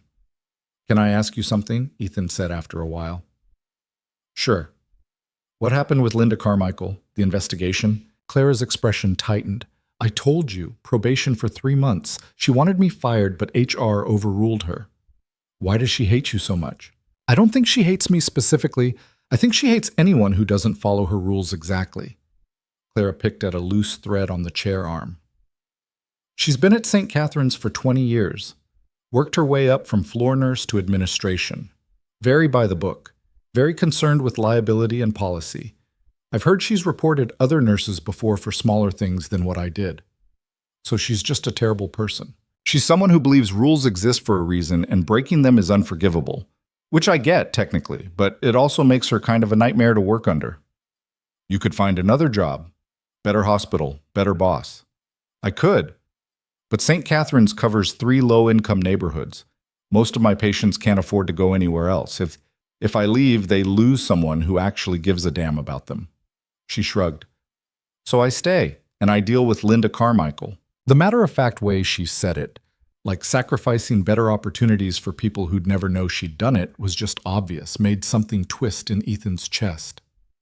"You're a better person than most people I know," he said quietly. "I'm really not. I'm just someone who remembers what it's like to be on the other side." She looked at him directly. "You'd do the same thing if you'd lived my life." He wasn't sure that was true, but he didn't argue. Around 9, Clara said she should go. She had an early shift tomorrow. Ethan walked her to the door, suddenly reluctant to watch her leave. "Call me if Rosie gets worse," Clara said, "or if you just need to talk. Anytime." "I will." She left, and the apartment felt too quiet again. The next 3 days passed in a blur. Rosie recovered from the stomach bug but stayed clingy, wanting Ethan nearby even when he was trying to work from home. He rescheduled the meetings he'd missed, dealt with the crisis at the construction site, delayed permits, contractor disputes, the kind of problems that usually energized him but now just felt like noise. Clara texted him throughout the day. Small check-ins. "How's Rosie feeling? Did she eat anything? You doing okay?" Nothing intrusive, just enough to remind him he wasn't completely alone in this. Thursday afternoon, he took Rosie to her first social skills group. It was held in a community center that smelled like old carpet and industrial cleaner. 6 other kids sat in a circle with a cheerful therapist named Karen, who had everyone introduce themselves using their favorite animal. Rosie said she liked rabbits. Barely audible. Eyes on the floor. Ethan watched through the observation window as Karen led the group through activities designed to teach sharing and conversation skills. Most of the kids participated. Rosie sat quietly, following instructions but never volunteering, never initiating. Another parent joined him at the window, a woman around his age, exhausted looking, holding a coffee like a lifeline. "First time?" she asked. "Yeah, it gets easier. My son's been coming for 6 months. He actually talked to another kid last week, unprompted. I almost cried." "That's good. Which one's yours?" He pointed out Rosie. The woman nodded sympathetically. "The quiet ones are tough. My son was like that at first. Wouldn't engage at all. But Karen's good, patient. She doesn't push too hard." They watched in silence for a while. Ethan's phone buzzed. His attorney. He sent it to voicemail. "Are you single parenting?" the woman asked. "Yeah, you?" "Divorced. His dad has him every other weekend, which is technically helpful, but mostly just disruptive because Kyle hates transitions." She sipped her coffee. "What's your situation?" "I'm raising my niece. Her mother passed away a few months ago." "Oh God, I'm sorry." The woman looked genuinely distressed. "That's brutal. How are you managing?" "I have no idea." She laughed, dark and knowing. "Yeah, that sounds about right." When the session ended, Rosie came out holding a paper heart she'd decorated with stickers. She showed it to Ethan without smiling. "That's beautiful, sweetheart. Did you make that yourself?" "Karen helped?" "Well, you both did a great job." In the car, Rosie was quiet. Ethan tried to ask her about the group, about the other kids, got one-word answers, eventually gave up. His phone rang as they pulled into the parking garage. "Clara." "Hey," he answered. "Hey, how'd the social skills thing go?" "She survived it, not sure she enjoyed it. That's normal for the first few times. She'll warm up to it." "You sound very confident about that." "I am, because she's a smart kid, and smart kids figure things out eventually." Clara paused. "Listen, I was thinking, I have Saturday off. What if I took Rosie to the Children's Museum? Give you a few hours to yourself. You sound like you could use a break." The offer surprised him. "You don't have to do that." "I know I don't have to. I want to. Unless you think Rosie wouldn't be comfortable with me." "No, I think she'd like that, actually." "Good. I'll pick her up around 10? "Yeah, okay, thank you." After they hung up, Ethan sat in the car for a long moment. Clara was inserting herself into their lives more and more, becoming a fixture. Someone Rosie was starting to depend on, someone he was starting to depend on. And the terrifying part was how natural it felt, how easy it would be to let her keep showing up, keep helping, keep being the thing that made everything slightly less impossible. Saturday morning, Clara arrived exactly at 10 wearing jeans and a sweater, her hair in a ponytail. Rosie was waiting by the door, clutching her backpack like she was going on an expedition. "Ready for an adventure?" Clara asked. Rosie nodded. She glanced back at Ethan, uncertain. "Go have fun," he told her. "I'll be here when you get back." "Promise?" The question hurt. "Promise." Clara took Rosie's hand and they left together. Ethan watched from the window as they got into Clara's car, watched until the car disappeared into traffic. Then he stood in the middle of his empty penthouse and had no idea what to do with himself. He tried to work, made it through 20 minutes of emails before giving up, tried to read, couldn't focus. Finally just sat on the couch, staring at nothing, realizing this was the first time he'd been alone in his apartment in months. The silence was suffocating. His phone rang. Unknown number. He answered without thinking. "Mr. Vaughn? This is Linda Carmichael." His entire body tensed. "Ms. Carmichael, I hope I'm not interrupting your Saturday. I wanted to follow up on our previous conversation about the incident report." "I thought that was closed." "The investigation is closed, but I've been reviewing the hospital's connection to your custody case, and I have some concerns." Warning bells went off in his head. "What kind of concerns?" "I understand you've been spending time with Nurse Bennett outside of professional contexts, that she's been providing childcare for your niece. How the hell did she know that? Had someone been watching them?"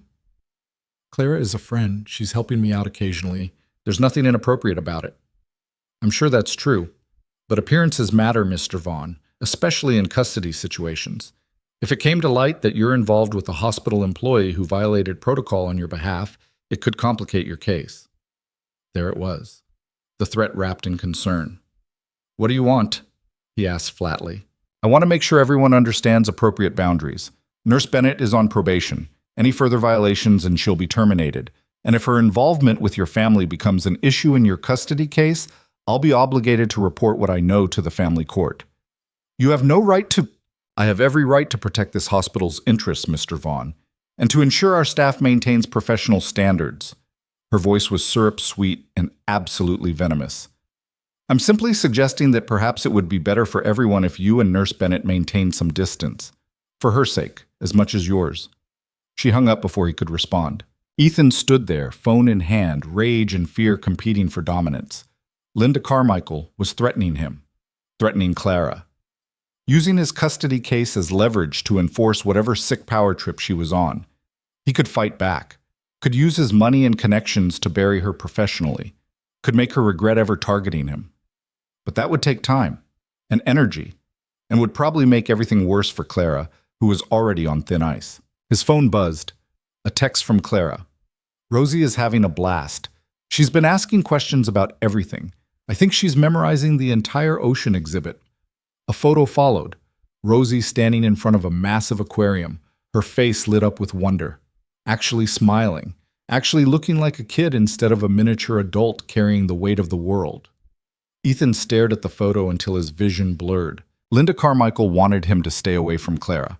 Wanted to use fear and threats to control both of them. And maybe she was right. Maybe the smart thing was to keep his distance, protect his custody case, protect Clara's job. But looking at that photo of Rosie actually happy for the first time in months, he couldn't make himself believe that pushing Clara away was the right choice. He texted back, "She looks happy. Thank you for this." The response came quickly. "She's a great kid. You're doing a good job with her." He wanted to believe that. Wanted to believe he was capable of being what Rosie needed. But doubt was a constant companion now. Clara brought Rosie back around 3. His niece came through the door talking, actually talking, in full sentences about the butterfly pavilion and the physics demonstrations and how water can be 3 different states of matter. "Did you know ice is just frozen water?" Rosie asked him. "And steam is water that got so hot it turned into air?"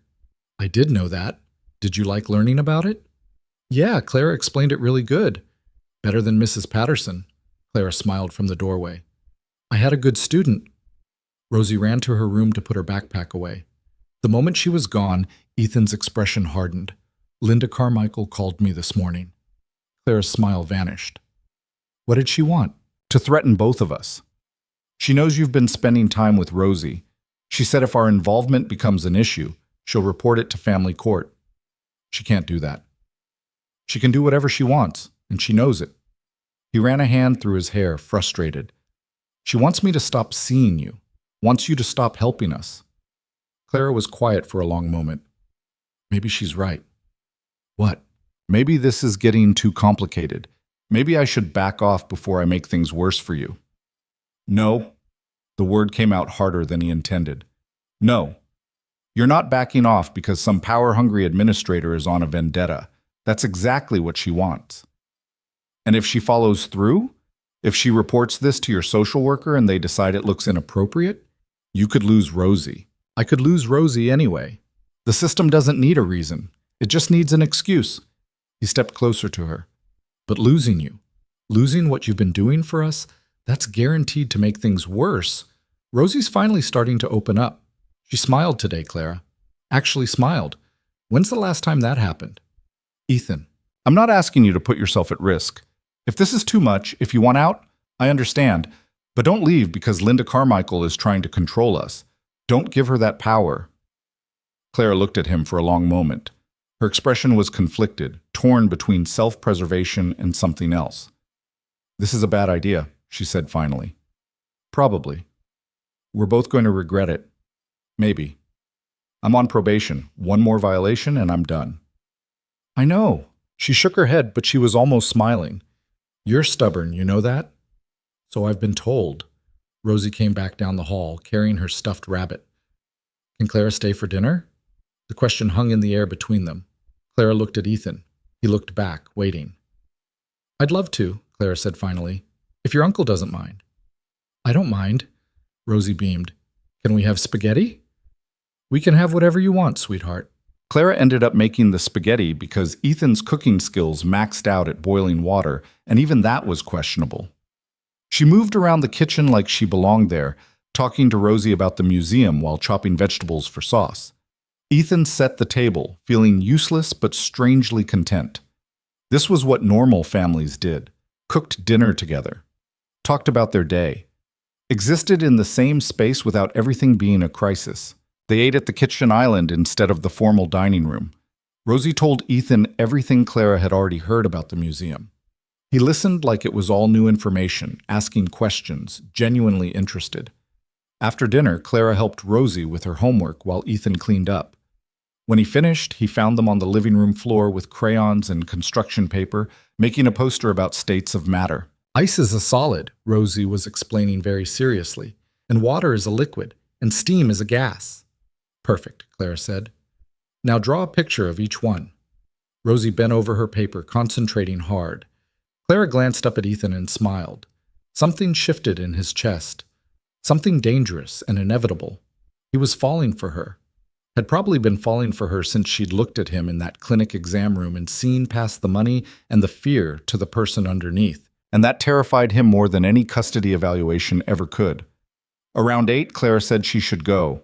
Rosie hugged her goodbye, a real hug, not the stiff obligatory kind, and made her promise to come back soon. Ethan walked her to the door. Thank you, he said, for today, for everything. You keep thanking me. I'm going to start thinking you don't know how else to talk to me. I don't know how else to talk to you, she laughed. At least you're honest. She pulled on her jacket. Linda Carmichael isn't going to stop, you know. She's going to keep watching us, waiting for us to slip up. Then we don't slip up. Easier said than done. Yeah, well, nothing about this has been easy. Clara looked at him for a long moment. Something unspoken passed between them. Acknowledgement of what was happening, what was building. Neither of them named it. Good night, Ethan. Good night. She left. He stood at the door long after she'd gone, trying to figure out when his life had gotten so complicated. Or when complicated had started feeling like exactly what he needed. The week that followed was a study in controlled chaos.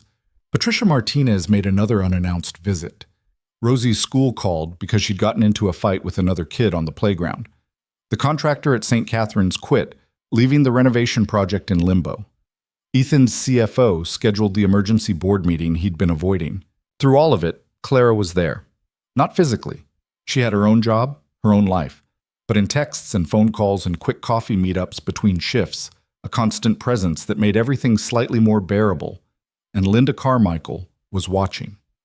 Ethan could feel it, could see it in the way Clara got called into meetings for minor things, could hear it in the careful way Clara talked about work, always aware that any misstep could be her last. Friday afternoon, Ethan left work early to pick up Rosie from her social skills group. She came out looking frustrated. How was it? He asked. Tommy said his mom makes better cookies than Mrs. Chen. Okay, what did you say? I said Mrs. Chen makes the best cookies, and his mom probably doesn't even make them. She probably buys them from the store. Ethan tried not to smile. And what did Tommy say? He pushed me. So I pushed him back. Then Karen made us both sit in time out. Did you apologize? No, he started it. They got in the car. Ethan didn't start driving right away. Rosie, listen to me. I'm not mad about the pushing, but you can't solve problems by pushing people. You have to use your words. I did use my words. Then he pushed me. So you should have told Karen. Telling is for babies.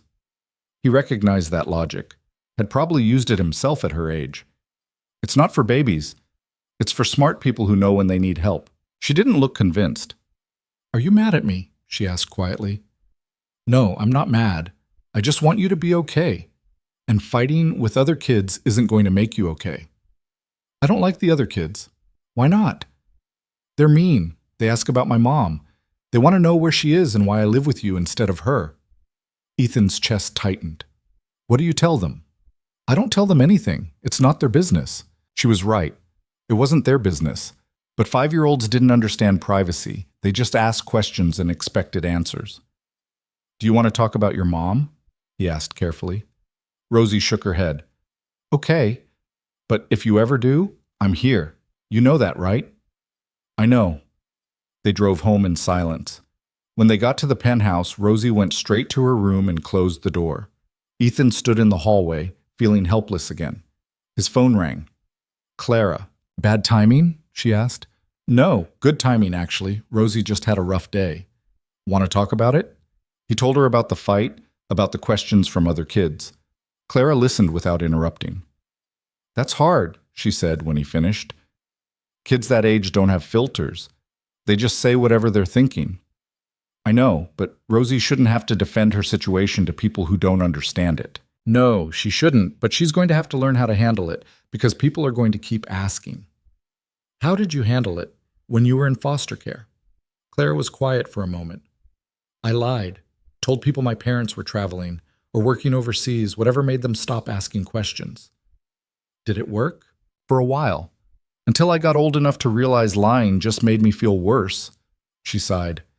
There's no good answer, Ethan. She's going to figure out what works for her. You just have to be there when she needs to talk about it.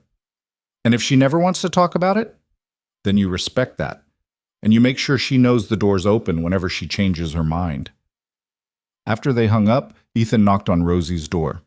Come in, she called. She was sitting on her bed with her rabbit, not doing anything, just sitting.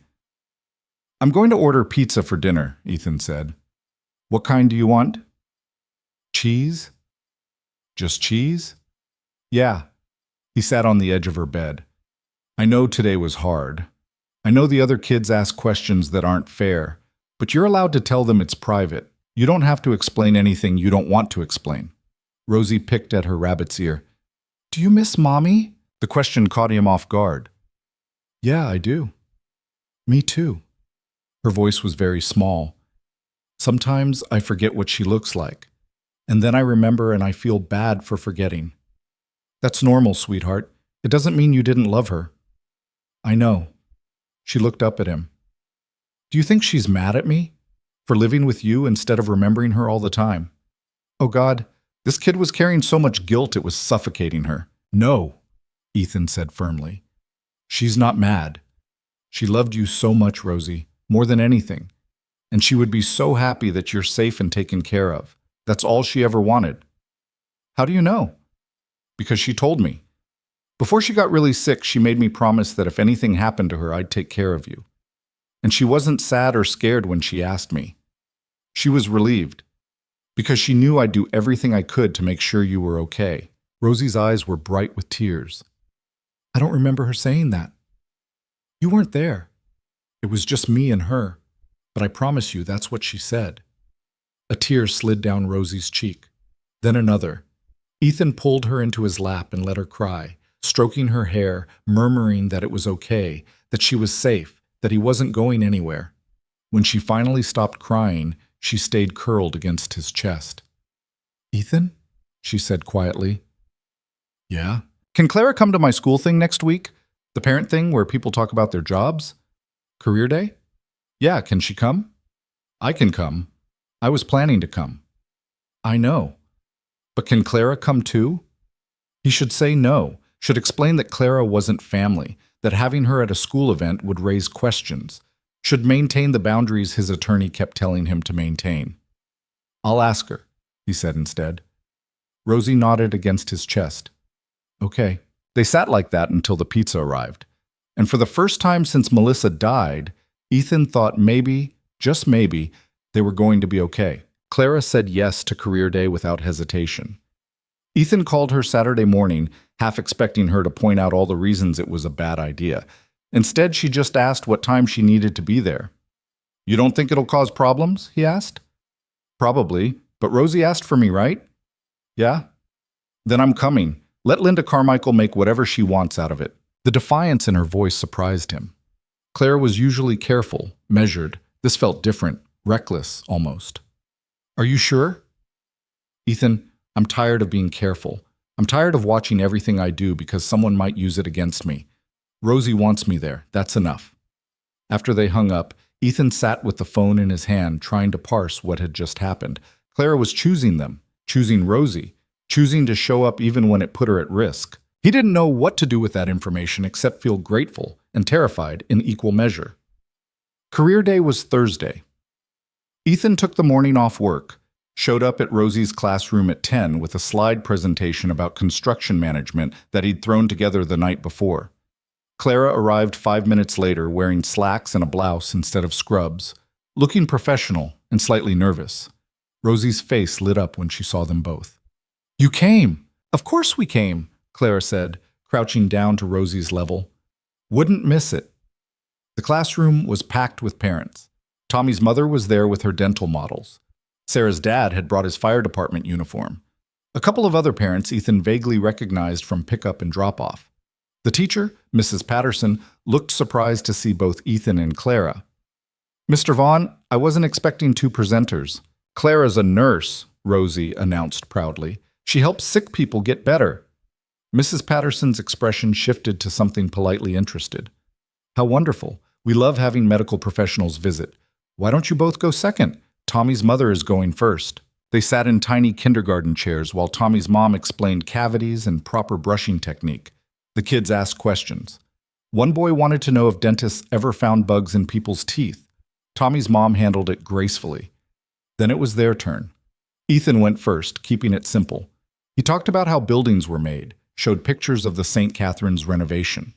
The kids seemed interested, mostly because the photos included big machines.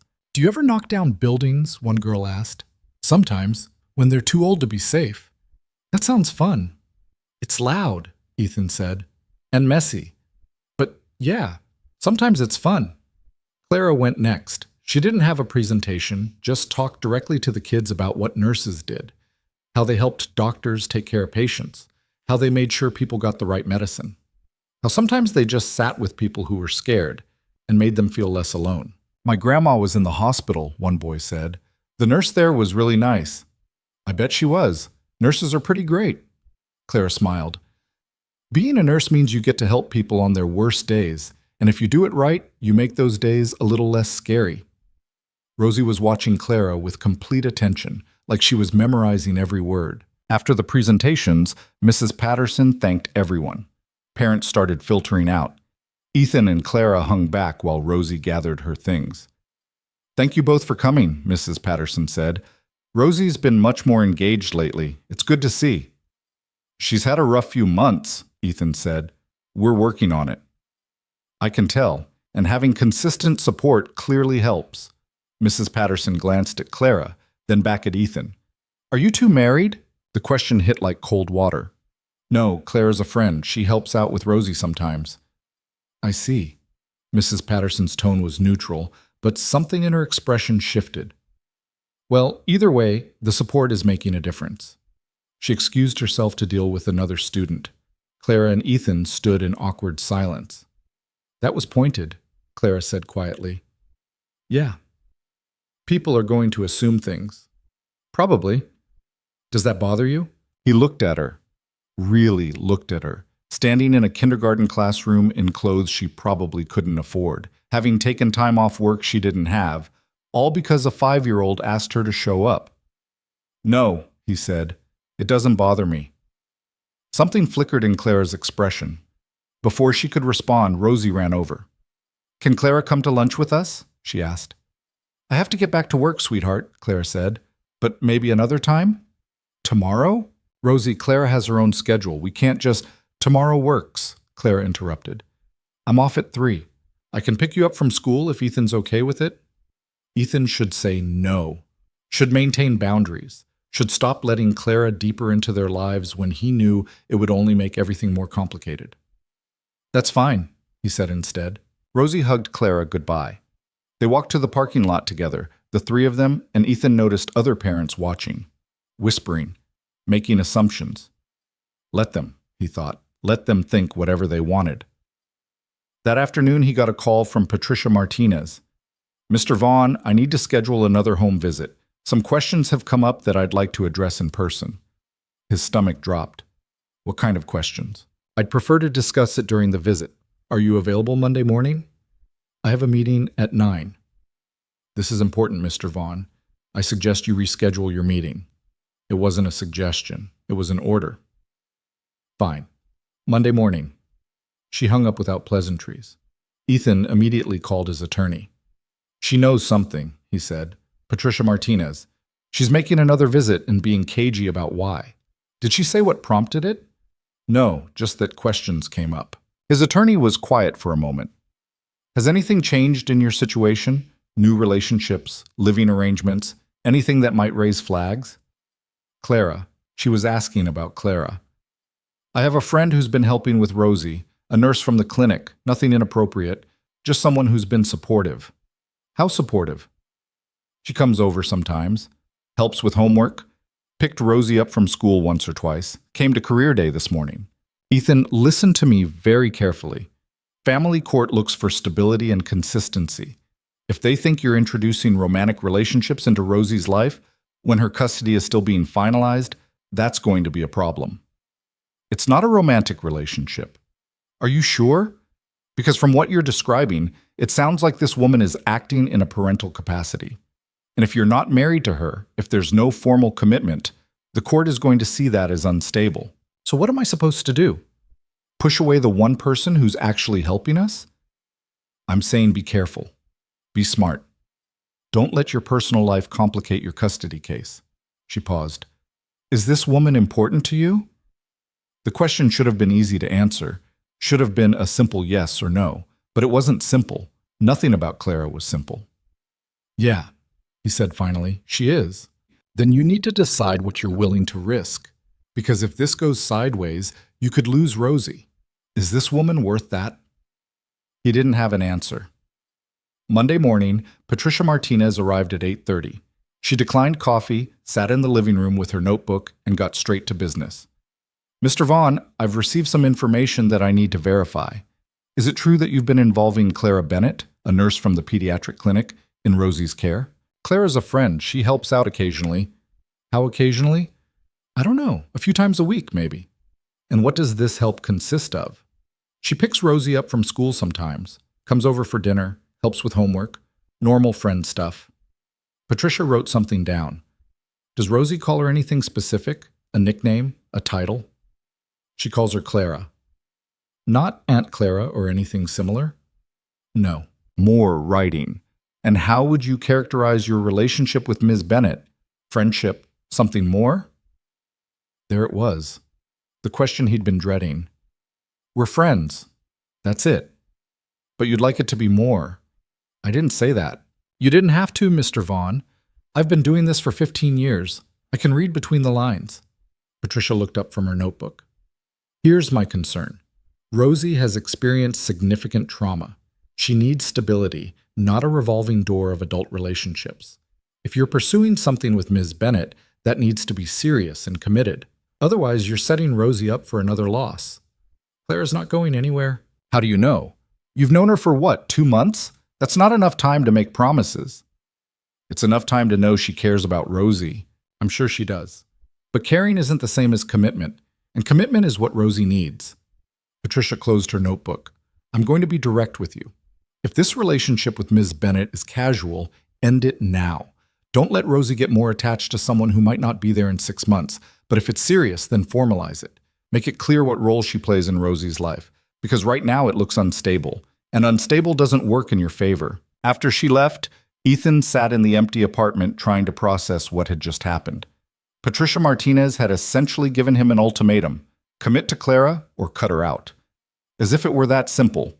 As if relationships operated on timelines convenient for custody evaluations. He called Clara during his lunch break. Patricia came by this morning, he said. And? And she knows about you, about us, whatever we are. Clara was quiet. What did you tell her? The truth. That you're a friend who helps out. Did she believe you? No. Another pause. What does this mean? It means we need to be more careful, or more committed. Patricia basically said it has to be one or the other. And which one do you want? The question hung between them. Ethan stared out his office window at the city below, all those buildings he'd helped construct, concrete and steel. Permanent structures built to last. What he had with Clara didn't feel like concrete and steel. It felt fragile, like something that could shatter if he held it wrong. I don't know, he admitted. Clara's breath caught. Okay? Clara, no, it's okay. I get it.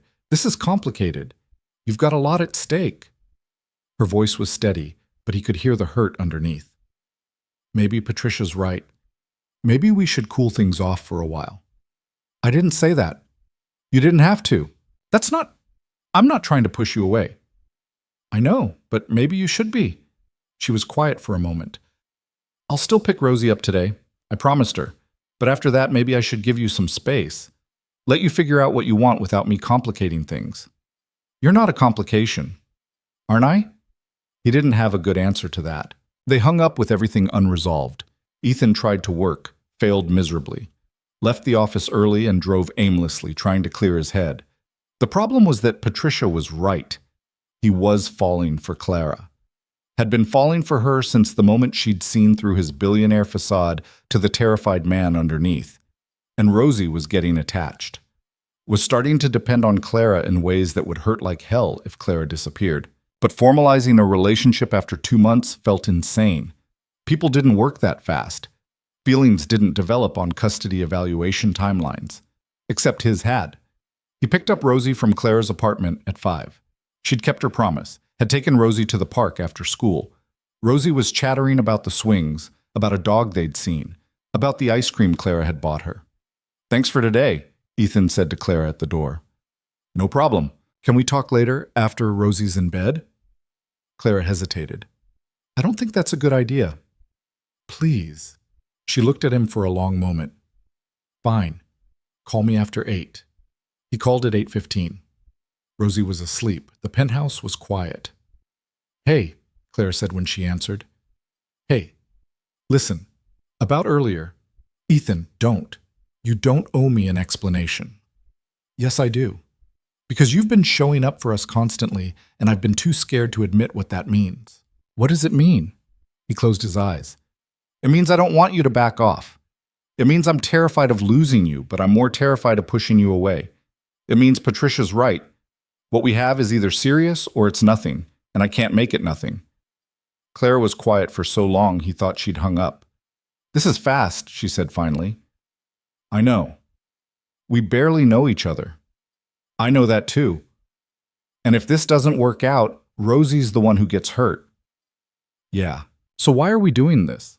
Because I think it could work. Because Rosie lights up when you're around. Because I'm better when you're here. He paused.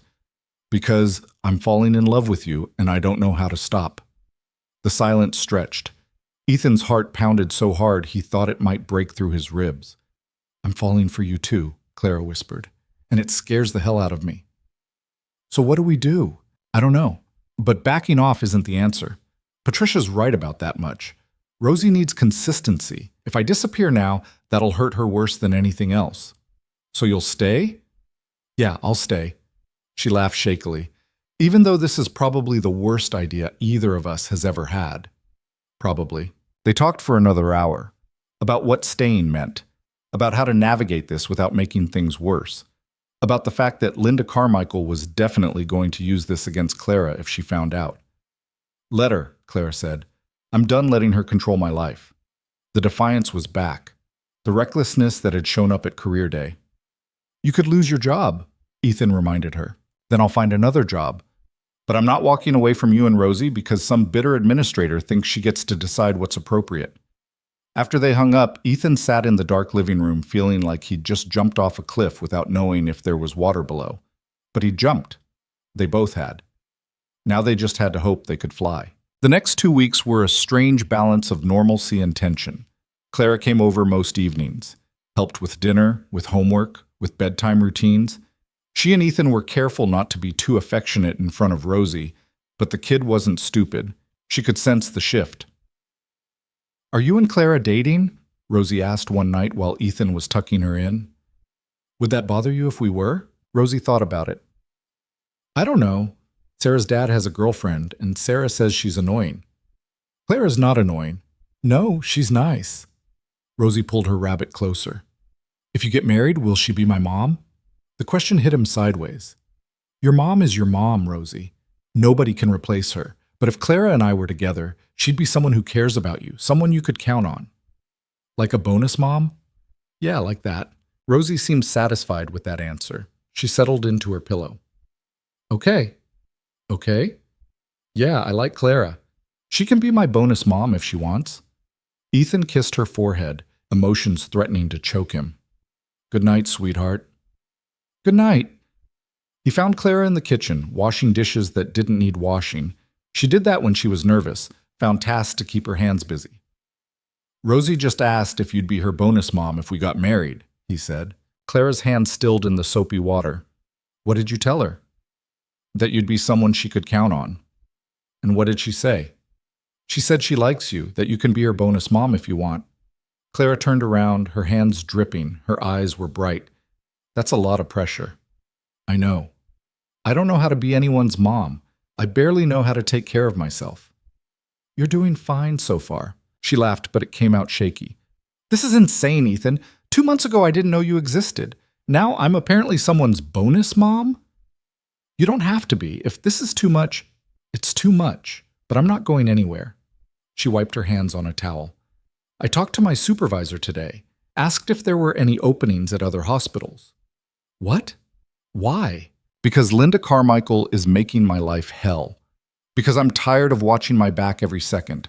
Because if I'm going to do this, really do this with you, I can't have her using my job as leverage. Did you find anything? Maybe. There's a position at County General, Pediatric ER. Better pay, better hours. I have an interview next week. That's good. That's really good. Yeah. She looked uncertain. Is it weird that I'm making career decisions based on a relationship that's barely 2 months old? Probably. But we're kind of past weird at this point. She smiled at that, crossed to where he stood and wrapped her arms around his waist. He held her, breathing in the scent of her shampoo, feeling her heartbeat against his chest. I love you, she said quietly. I know it's fast and probably stupid, but I do. It's not stupid. It feels stupid. Well, I love you too. So we can be stupid together. She laughed against his shoulder. Okay, deal. They stood like that for a long time, holding each other in his too big kitchen while Rosie slept down the hall. This was what family felt like. Not perfect, not simple, but real. And for the first time since Melissa died, Ethan let himself believe it might actually last. The interview at County General went well. Clara got the job offer 3 days later. Better pay, better hours, no Linda Carmichael. She put in her notice at St. Catherine's the same day. Linda called her in for an exit interview. Clara went in prepared for a fight. I understand you're leaving us, Linda said, her voice cold. Yes, I've accepted a position at County General. I see. May I ask why? Clara met her eyes directly. Because I don't work well in environments where I'm constantly monitored and second-guessed. I prefer to work somewhere that trusts its staff. Linda's expression hardened. I hope you understand that I'll be providing a reference if County General contacts me, and I'll be honest about your performance here. I'd expect nothing less, including the protocol violations, the inappropriate relationship with a patient.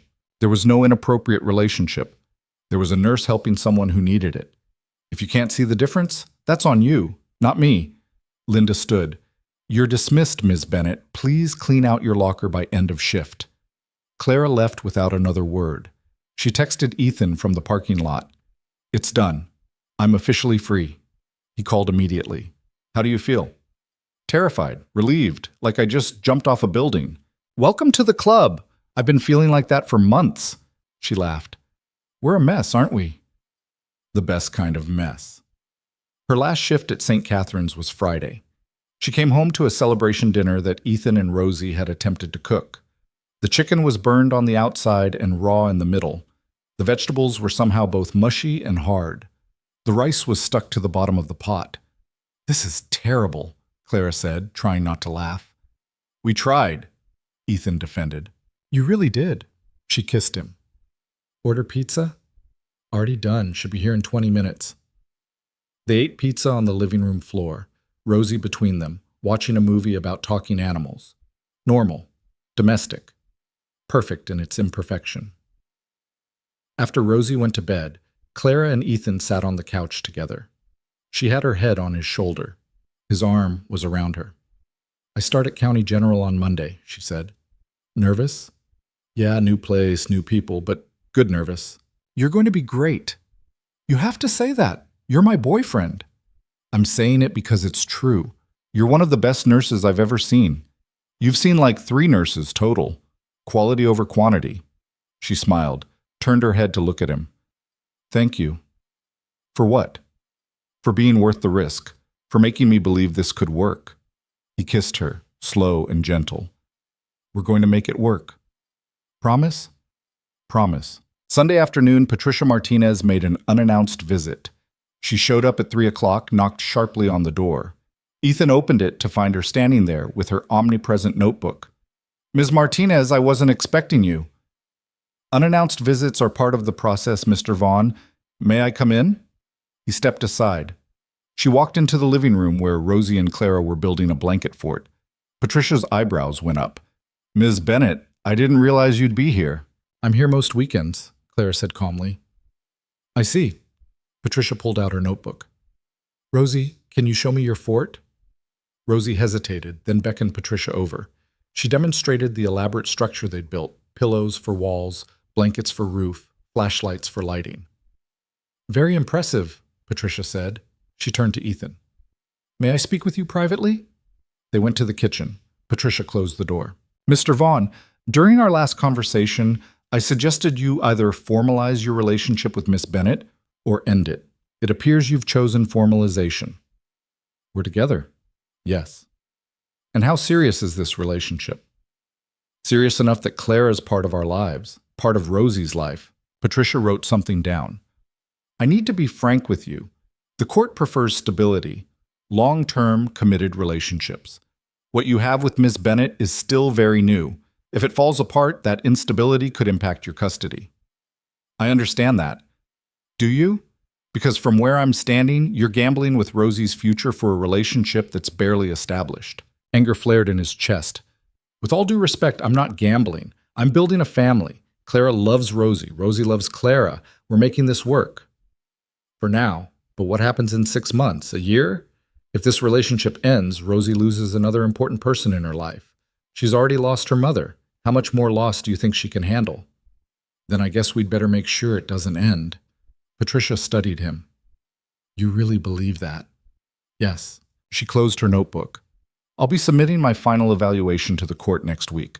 I'm recommending full custody be granted, but I'm also recommending continued monitoring for the next year. If your situation changes, if this relationship deteriorates, the court will want to know about it. That's fair. Is it? Because I'm essentially putting your personal life under surveillance. I have nothing to hide. I hope that's true, Mr. Vaughn, for Rosie's sake. She left after that. Ethan stood in the kitchen, hands braced on the counter, trying to process what had just happened. Full custody. She was recommending full custody. He'd won.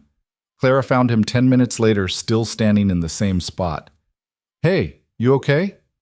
Patricia's recommending full custody, with continued monitoring, but still. I'm going to keep Rosie. Clara's face broke into a huge smile. Ethan, that's amazing. He pulled her into his arms, holding her tight. We did it. We actually did it. You did it. You showed them you could be what she needs. We did it, he corrected. I couldn't have gotten here without you. They stood like that, holding each other, until Rosie called from the living room asking if they were going to help finish the fort or if she had to do everything herself. They finished the fort, ate dinner inside it, watched a movie with flashlights and popcorn. Clara fell asleep halfway through, her head on Ethan's shoulder, Rosie curled against her side. This was it. This was the family they'd built from grief and fear and hope. Imperfect, unconventional, held together by determination and love. And as Ethan looked at the two people who'd become his entire world, he knew that everything they'd risked had been worth it. The court date was set for 3 weeks later. Ethan woke up that morning with his stomach in knots, the kind of nerves that no amount of deep breathing could fix. He'd been through hostile takeovers, faced down investors who wanted his head, stood in front of boards that could make or break his career with a single vote. None of it compared to this. Clara stayed over the night before. She was in the kitchen making coffee when he came out of his bedroom, already dressed in the suit his attorney had told him to wear. Conservative, trustworthy, nothing flashy. "You look terrified," Clara said, handing him a mug. "I am terrified." "You're going to be fine. Patricia recommended full custody. The evaluation was positive. This is just a formality." "Nothing with the court is just a formality." She kissed his cheek. "Then I guess it's a good thing you're not doing this alone." Rosie came out of her room still in her pajamas, dragging her rabbit. Mrs. Chen was coming to watch her during the hearing. Ethan had explained what was happening in terms a 5-year-old could understand. The judge was going to say officially that she could stay with him forever. "Are you scared?" Rosie asked him over breakfast. "A little bit. Are you?" She nodded. "What if the judge says no? Then we figure out what comes next. But I don't think that's going to happen." "Promise?" He wanted to promise. Wanted to give her the certainty she was asking for. But he'd learned the hard way that promising things outside his control was cruel. "I'm going to do everything I can to make sure you stay here," he said instead. "That's what I can promise." Rosie seemed to accept that. She ate her cereal slowly, legs swinging under the chair. Clara sat with her while Ethan paced the living room, checking his phone compulsively, even though there was nothing to check. At 8:30, Mrs. Chen arrived. Ethan kissed Rosie goodbye, told her he'd be back soon, tried not to see the fear in her eyes. Clara drove them to the courthouse. Her new job at County General had better hours, and she'd taken the morning off without hesitation. She parked in the massive lot and they walked inside together, through metal detectors and security checkpoints, into a building that smelled like floor polish and stress. His attorney met them in the hallway outside the courtroom. Sharon Kim was in her 40s, sharp as hell, expensive suit that probably cost more than Clara made in a month. "Ready?" she asked Ethan. "No." "Good answer. The honest ones usually do better." She glanced at Clara. "You must be Clara Bennett." "That's me. Patricia Martinez mentioned you in her report, spoke highly of your involvement with Rosie. That's going to help." They went into the courtroom. It was smaller than Ethan expected, less dramatic. Wood paneling, a judge's bench, a few rows of seats. Patricia Martinez was already there, sitting with a woman Ethan didn't recognize. Probably someone from Child Protective Services. The judge entered at 9 exactly. Everyone stood. The bailiff announced the case. In the matter of Rosie Vaughn, petition for permanent guardianship. It sounded so clinical, so divorced from the reality of a little girl who just wanted to know where she belonged. Judge Catherine Reynolds was a black woman in her 60s with reading glasses perched on her nose and an expression that gave away nothing. She reviewed the documents in front of her, taking her time. "Mr. Vaughn," she said finally, "I've reviewed the evaluation conducted by Ms. Martinez as well as the reports from Dr. Morrison and Rosie's school. I understand you've been caring for your niece for approximately 4 months following your sister's death." "Yes, Your Honor." "And during that time you've established stable housing, enrolled her in school, arranged for therapy, and maintained consistent care." "Yes." Ms. Martinez's report indicates that you initially struggled with the adjustment, but have made significant progress. Is that accurate? Ethan glanced at Sharon. She nodded slightly. "Yes, Your Honor. It's been a learning curve. I didn't have any experience with kids before Rosie came to live with me, but I've been doing everything I can to be what she needs." The report also mentions a Ms. Clara Bennett, who has been assisting you. Is she present? Clara stood. "Yes, Your Honor." Judge Reynolds looked her over. "You're a nurse at County General?" "Yes, Your Honor. I started there 2 weeks ago. Before that, I worked at the pediatric clinic where Rosie had her evaluation." "And you've been helping Mr. Vaughn care for Rosie?" "Yes, Your Honor." "In what capacity?" Clara didn't hesitate. "Initially as a friend, now as his partner. I'm not Rosie's mother and I'm not trying to be, but I care about her and I'm committed to being part of her life." "How long have you and Mr. Vaughn been in a relationship?" "About 2 months, Your Honor." Judge Reynolds made a note. "That's not very long." "No, Your Honor, it's not. But Rosie's already lost one important person in her life. I'm not going anywhere." The judge studied Clara for a long moment. Then she turned to Patricia Martinez. "Ms. Martinez, you recommended full custody with continued monitoring. Can you explain your reasoning?" Patricia stood. "Your Honor, when I first met Mr. Vaughn, I had concerns about his ability to provide the emotional support Rosie needs. He's a successful businessman with demanding work commitments. He had no experience with children, and he was clearly overwhelmed. Ethan's stomach sank. This was it. This was where Patricia was going to recommend against him. However, Patricia continued, over the course of the evaluation period, I watched him make significant changes. He adjusted his work schedule. He attended every therapy session, every school meeting. He built a support system where none existed before. Most importantly, he showed up for Rosie consistently, even when it was hard, even when he didn't know what he was doing. She looked at Ethan directly. Being a parent isn't about being perfect. It's about being present. Mr. Vaughn has demonstrated that he's willing to put Rosie's needs first. That's what matters. Judge Reynolds nodded. And the relationship with Miss Bennett, does that concern you? It did initially, Patricia admitted. The timeline is fast and I worried about stability. But after observing them together, I believe Ms. Bennett is a positive influence. Rosie has become more engaged, more communicative. She's forming healthy attachments. That's critical for her development. Thank you, Ms. Martinez. The judge turned to the CPS representative. Does the state have any objections to granting full custody? The woman stood. No, Your Honor. We support Ms. Martinez's recommendation. Judge Reynolds looked down at her papers again. The silence stretched. Ethan could hear his own heartbeat, could feel Clara's hand finding his under the table and squeezing tight. Mr. Vaughn, the judge said finally, raising a child is one of the hardest things a person can do. Raising a child who's experienced trauma is even harder. It requires patience, consistency, and a willingness to put someone else's needs before your own every single day. Are you prepared for that? Yes, Your Honor. Even when it means sacrificing business opportunities, missing important meetings, putting your career second? I've already been doing that, Your Honor, and I'll keep doing it for as long as Rosie needs me to. Judge Reynolds removed her glasses. I'm going to grant your petition for permanent guardianship. Full custody of Rosie Vaughn is awarded to Ethan Vaughn, effective immediately. The relief hit so hard Ethan thought he might pass out. Clara's hand tightened on his. Sharon was smiling. However, the judge continued, I'm ordering continued monitoring for 1 year. Ms. Martinez will conduct quarterly check-ins. If at any point there are concerns about Rosie's welfare or the stability of the home environment, this case can be reopened. Do you understand? Yes, Your Honor. Thank you. One more thing, Mr. Vaughn. Your money can buy Rosie many things, but it can't buy her what she needs most. Love, attention, presence. Those are things you have to give freely. Don't forget that. I won't, Your Honor. The gavel came down. It was over. They left the courtroom in a daze. Sharon congratulated them both, said she'd send the final paperwork within a week. Patricia caught them in the hallway. Congratulations, she said to Ethan. You did it. We did it, he corrected, nodding at Clara. Patricia smiled slightly. Yes, you did.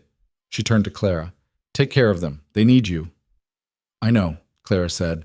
I will. They drove back to the penthouse barely speaking, both too overwhelmed to form coherent sentences. When they walked in, Mrs. Chen and Rosie were on the couch reading. Rosie looked up immediately. Did the judge say yes? Ethan crossed to her, knelt down so they were eye level. The judge said yes. You're staying with me. Forever. Officially. Rosie stared at him. Then she launched herself into his arms, wrapping herself around him so tight he could barely breathe. I get to stay? She whispered. You get to stay. She started crying. Not sad crying, but the kind of crying that came from relief so profound it had to go somewhere. Ethan held her, rocking slightly, murmuring that it was okay, that she was safe, that nothing was going to change. Mrs. Chen excused herself quietly. Clara stood in the doorway, her own eyes wet. When Rosie finally calmed down, she pulled back and looked at Ethan seriously. Does this mean you're my dad now? For real? The question stopped him. He'd been Ethan for so long, Uncle Ethan at best. The idea of being dad felt huge. Do you want me to be your dad? He asked carefully. Rosie nodded. Yeah, I think so. Then yeah, I'm your dad, for real. She hugged him again. Over her head, Ethan met Clara's eyes. She was smiling, tears streaming down her face. This was it. This was what winning looked like. Not a courtroom decision or a piece of paper. This. A kid who finally felt safe enough to call him dad. That evening, they ordered Chinese food and ate it on the living room floor. Rosie was chattering nonstop, the dam of anxiety finally broken. She talked about school, about the science project she wanted to do, about how Sarah invited her to a birthday party next weekend. "Can I go?" she asked Ethan. "Of course you can go." "And can Clara take me shopping for a present?" Clara laughed. "I'd love to." After dinner, Rosie fell asleep on the couch, exhausted from emotion. Ethan carried her to bed, tucked her in with her rabbit. She stirred just enough to mumble, "Good night, Dad," before going back under. Dad. He'd never get tired of hearing that. He found Clara on the balcony looking out at the city. The sun was setting, painting everything gold and orange. "You okay?" he asked, wrapping his arms around her from behind. "Yeah, just thinking." "About what?" "About how crazy this is. How 6 months ago I was barely making rent and now I'm here. With you. With Rosie.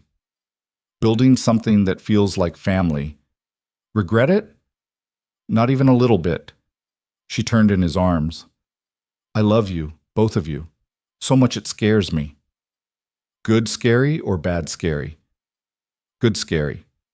The kind where you know you're exactly where you're supposed to be, even if you don't know how you got there." He kissed her, slow and deep. "Move in with us." Clara pulled back. "What?" "Move in. You're here most of the time anyway. Rosie adores you. I don't want to keep saying goodnight and watching you drive home. I want you here. Permanently." "Ethan, we've been together for 2 months. I know, and I know it's fast, but when has anything about us been slow?"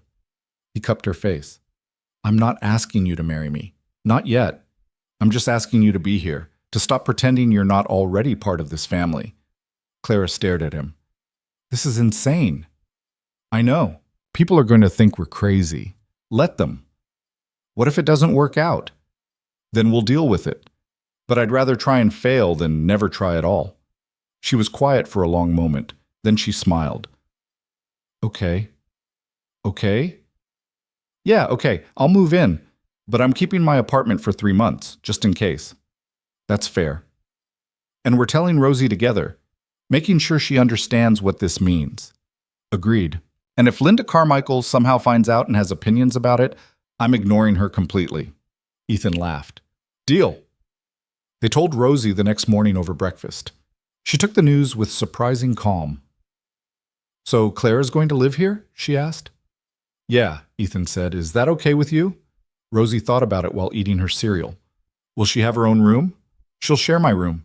"Okay, can I help her unpack?" Clara smiled. "I'd love that." "Cool." Rosie went back to her cereal like they'd just discussed the weather. Not a major life change. Kids were resilient like that, adaptable in ways adults had forgotten how to be.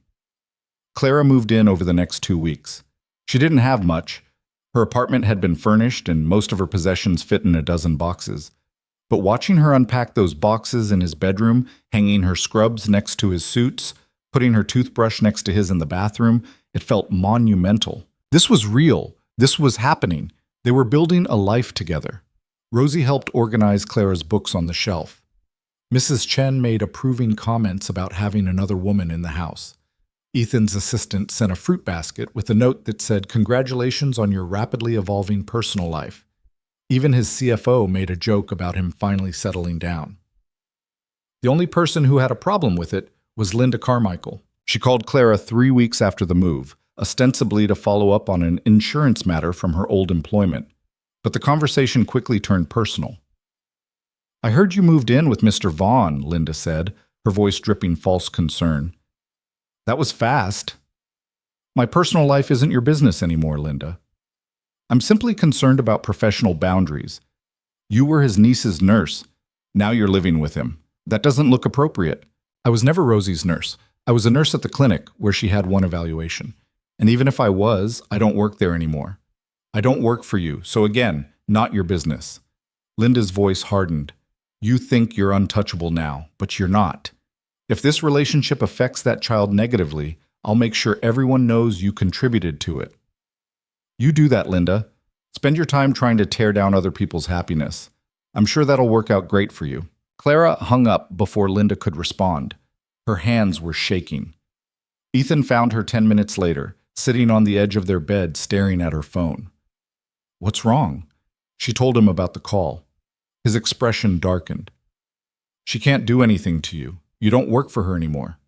I know, but she can make noise. She can spread rumors. She can try to make my life difficult. Then let her try. We'll deal with it. He sat next to her. Linda Carmichael is miserable. Miserable people don't like seeing other people happy. Don't let her take this away from us. Clara leaned against him. When did you get so wise? I'm not wise. I just learned that holding on to things that don't matter is exhausting. And what matters is you, me, and Rosie. Everything else is noise. She kissed him. I really love you. You know that? I know. I love you too. Patricia's first quarterly check-in happened in November.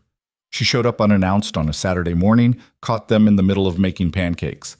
The kitchen was a disaster, flour everywhere, Rosie covered in batter, Clara trying not to laugh at Ethan's failed attempt at flipping. Patricia surveyed the scene with what might have been amusement. I see domestic life is treating you well, she said. It's treating us chaotically, Ethan corrected. But yeah. Well, Patricia interviewed Rosie first, asked her about school, friends, how she felt living with Ethan and Clara. Rosie answered honestly. She liked her new school, had 2 friends now instead of 0, felt safe at home. And how do you feel about Clara living here? Patricia asked. It's good. She helps with homework and she makes better pancakes than Dad. Rosie paused. She's not my mom, but she's Clara. That's good enough. Patricia nodded. She talked to Ethan and Clara separately, asked about their relationship, about plans for the future. Clara was starting school to get her nurse practitioner license. Ethan had scaled back his work hours, promoted his COO to handle more of the day-to-day operations. You seem happy, Patricia observed to Ethan. I am. Good. Happiness looks good on you. She closed her notebook. I'm satisfied with the progress here. Rosie is thriving. You've created a stable, loving home. Keep doing what you're doing. After she left, Ethan felt like he could finally breathe. The sword hanging over his head was still there, but it felt less sharp, less immediate. They finished the pancakes, ate them together at the kitchen island, made plans for the rest of the weekend. Grocery shopping, park time, maybe a movie. Normal things. Family things. This was what he'd been fighting for all along. 6 months after the custody decision, Ethan proposed. Not with a grand gesture or a public display. Just the 2 of them on the balcony after Rosie had gone to bed, the city lights stretching forever below them. I know we said we'd take things slow, he started. Clara laughed. We've never taken anything slow. Fair point. So I'm not going to start now. He pulled out a ring. Simple, elegant, nothing ostentatious. Marry me. Not because it looks good for custody evaluations or because it's what people expect. Marry me because I want to spend the rest of my life doing this, be in a family with you and Rosie. Clara's eyes filled. You're supposed to get on one knee. I don't care about supposed to. I care about you saying yes. Yes, you idiot. Of course, yes. He slid the ring on her finger, kissed her while the city hummed below them. They were building something that wasn't supposed to work. A billionaire, a poor nurse, a traumatized kid. All the pieces that didn't fit on paper. But life wasn't paper. Life was messy and complicated and unpredictable. And sometimes the things that weren't supposed to work were exactly what everyone needed. They told Rosie the next morning. She shrieked, hugged them both, immediately started planning what dress she'd wear to the wedding. Can I be the flower girl? She asked. You can be whatever you want, Clara said. I want to be the flower girl, and I want my dress to be purple. Purple it is. They got married in the spring, small ceremony in the penthouse, with just family and close friends. Rosie walked down the aisle in her purple dress, scattering flower petals everywhere. Clara wore a simple white dress that made Ethan's breath catch. They wrote their own vows. Honest, real, free of platitudes about perfect love. I promise to keep showing up, Ethan said. Even when it's hard. Even when I don't know what I'm doing. Even when I mess up, which I will, because that's what people do. I promise to choose you and Rosie every single day. Clara's vows were simpler. I promise to love you both exactly as you are. Not who I think you should be.